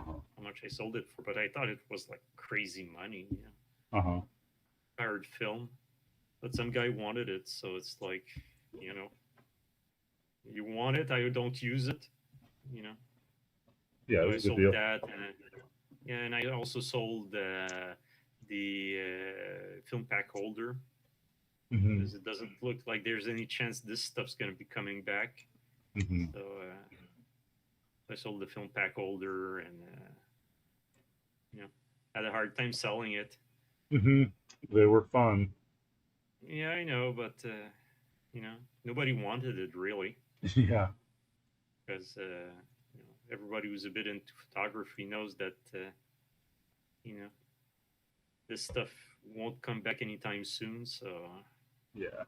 sadly, but Yeah, I don't think I'm going to pick up all or even a majority or even maybe a significant percentage of the people who miss peel apart, particularly 4x5. But I think some of them, yeah, maybe a tenth of a percent of those people will just be like, yep, self-developing back. Maybe. yeah, maybe. Oh, yeah, it's a new thing, so Let's see. yeah, maybe Lomography will buy into them. Maybe. I have a design for this thing that could be injection molded if you were going to go to scale and make them pretty inexpensive.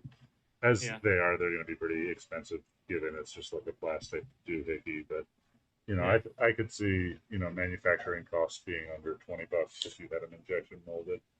Yeah, but you need to make thousands of them. So Yeah, you're in for 150 grand by the time you make the first one, right? So you got to sell a ton, which I have no ability to do. But yeah, for now, no point.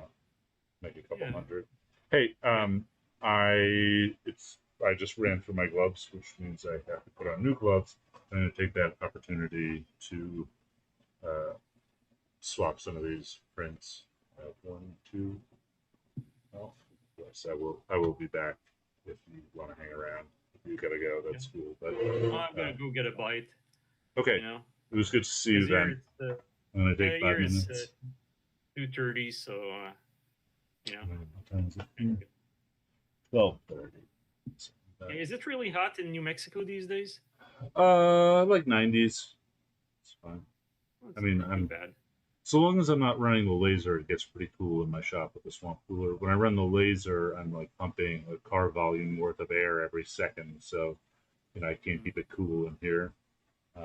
Yeah. It's pretty much the problem. Yeah. Well, yeah. So anyway, I'm gonna go fetch a bite. And, Okay. Have a if you nice ever need lunch, somebody Francois.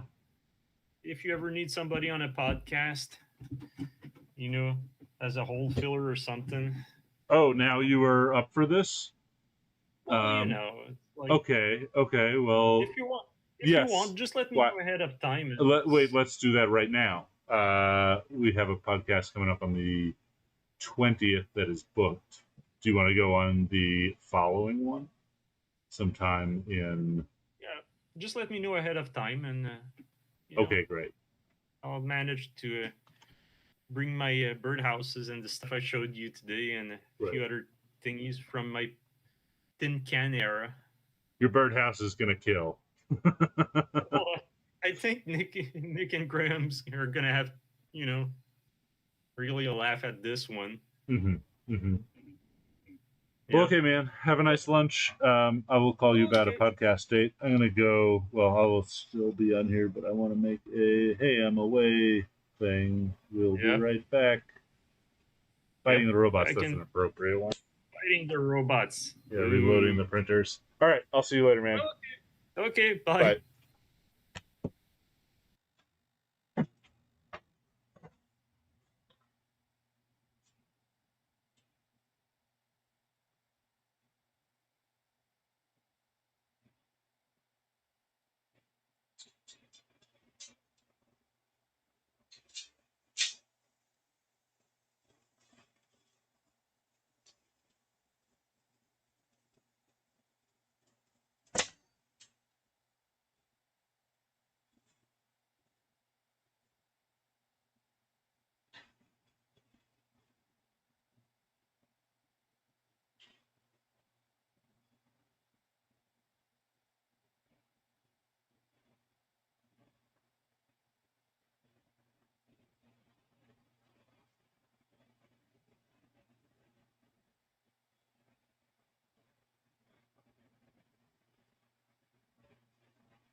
And we're back.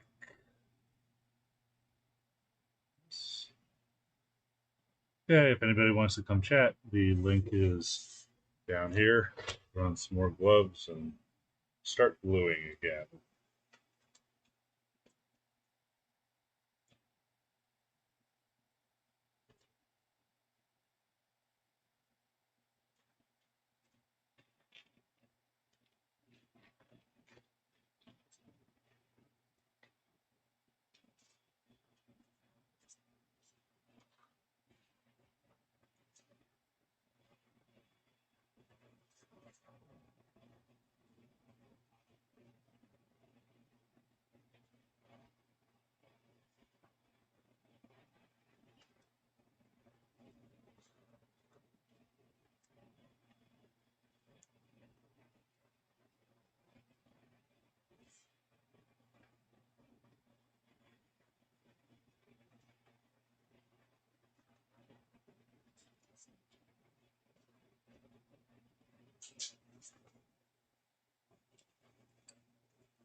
Gosh, 3D. Hey, Ethan, love the idea of the self-developing film holders and will purchase one. Do you have any plans for marketing traditional large format film slash plate holders? Thanks.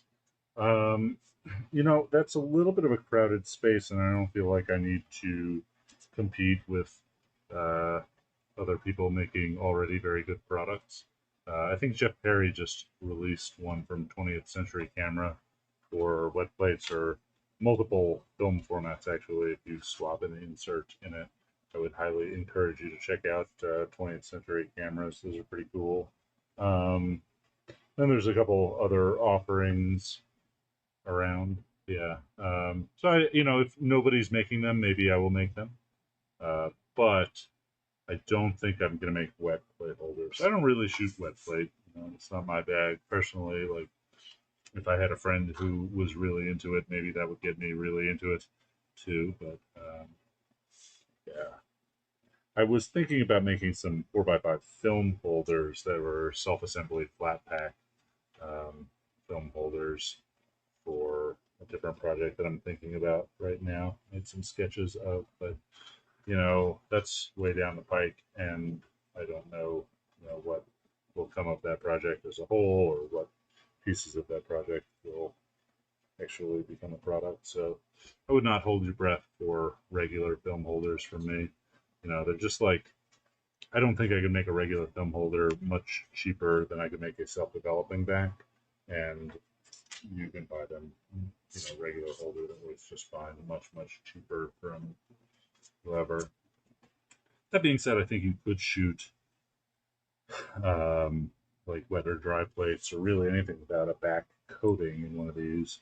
Or you could shoot film, not that it's the good option to do it, but I think developing film in one of these things um, would be a little annoying because of, excuse me, the anti-halation layer on the back, and like anything really that's on the back of the film that would be touching the folder wouldn't develop properly. So there's that. And I don't see why you couldn't, like in the fixer, then open the thing up to light and lift it off of the tray. But it's not really designed for that, and I think there are better options with sheet film. But who knows? Somebody might use it exclusively for sheet film or often. We will see. I have not used them as such yet. Maybe I should try one.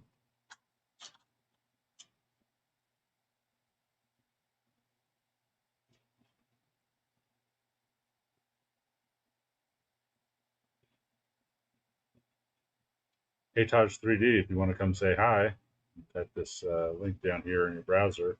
We've never met face to face, but you're a staple of my assembly live streams these days.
Taj says he has a 1980s setup.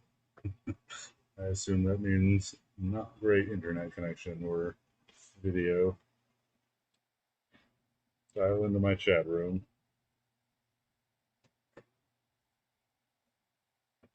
This is a harder assembly task to do than like chilling on a message board. So that would be fun too. This one is not too old.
Start slide.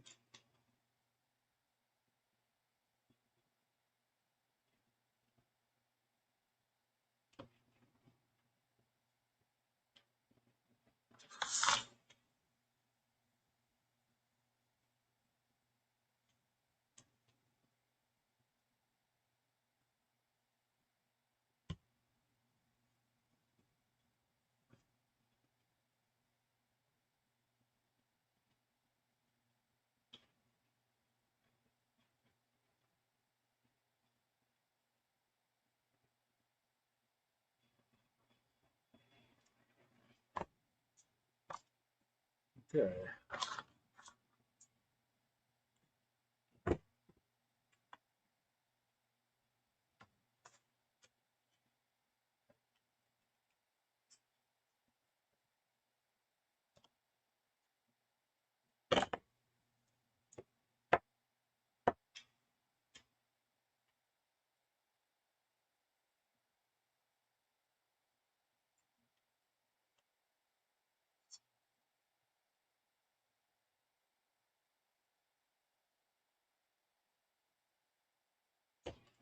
Yeah, 16 dark slots. Bad. Or 20 or something. Yeah.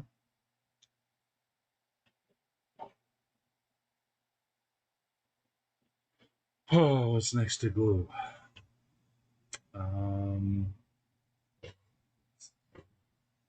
White seals, toothpaste plates, white seals. Yeah, my face plates.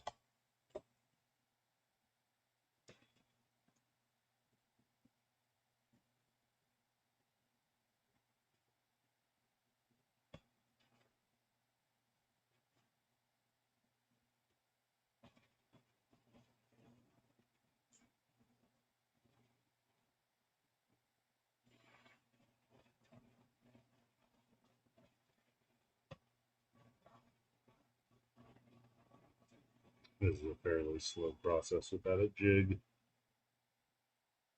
And I will make one for this.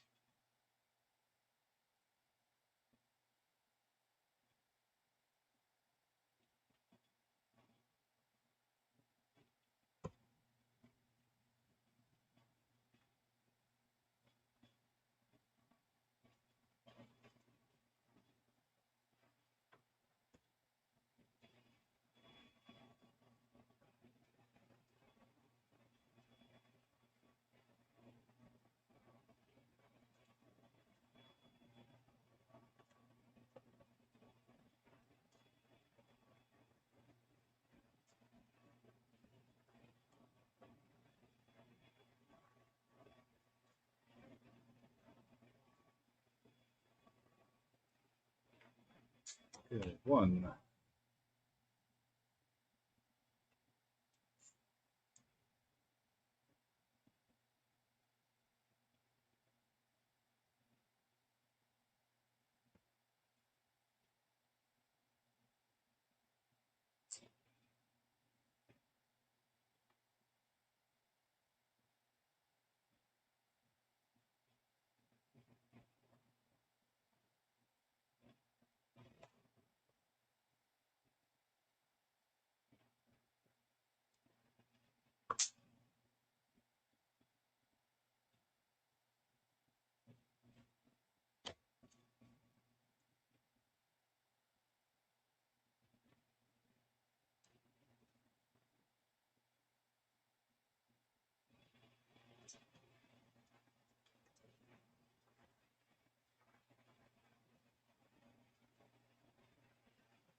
Three.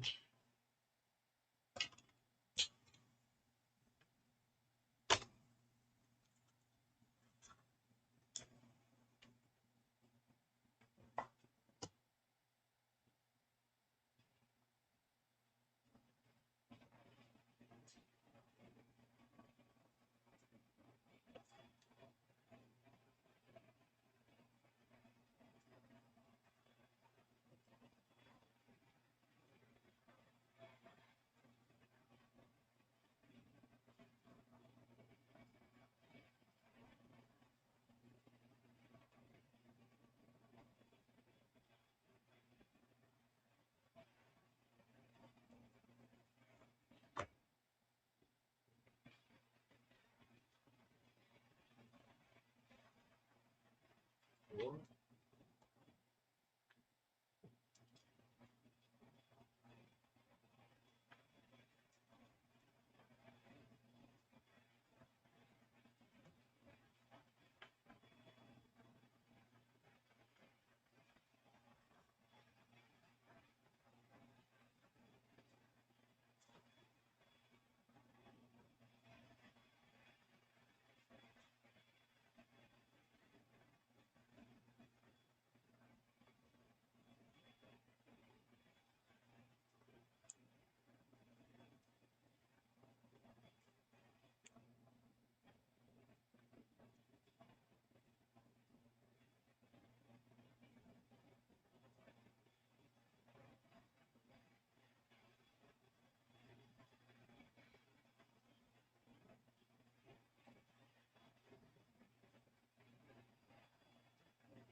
Rainwater. Sure.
Okay, there's the last one, and it's 1:15. I might go in and have some lunch. We're done, and maybe I'll be back later to glue these pieces on. And then these other pieces. Cool.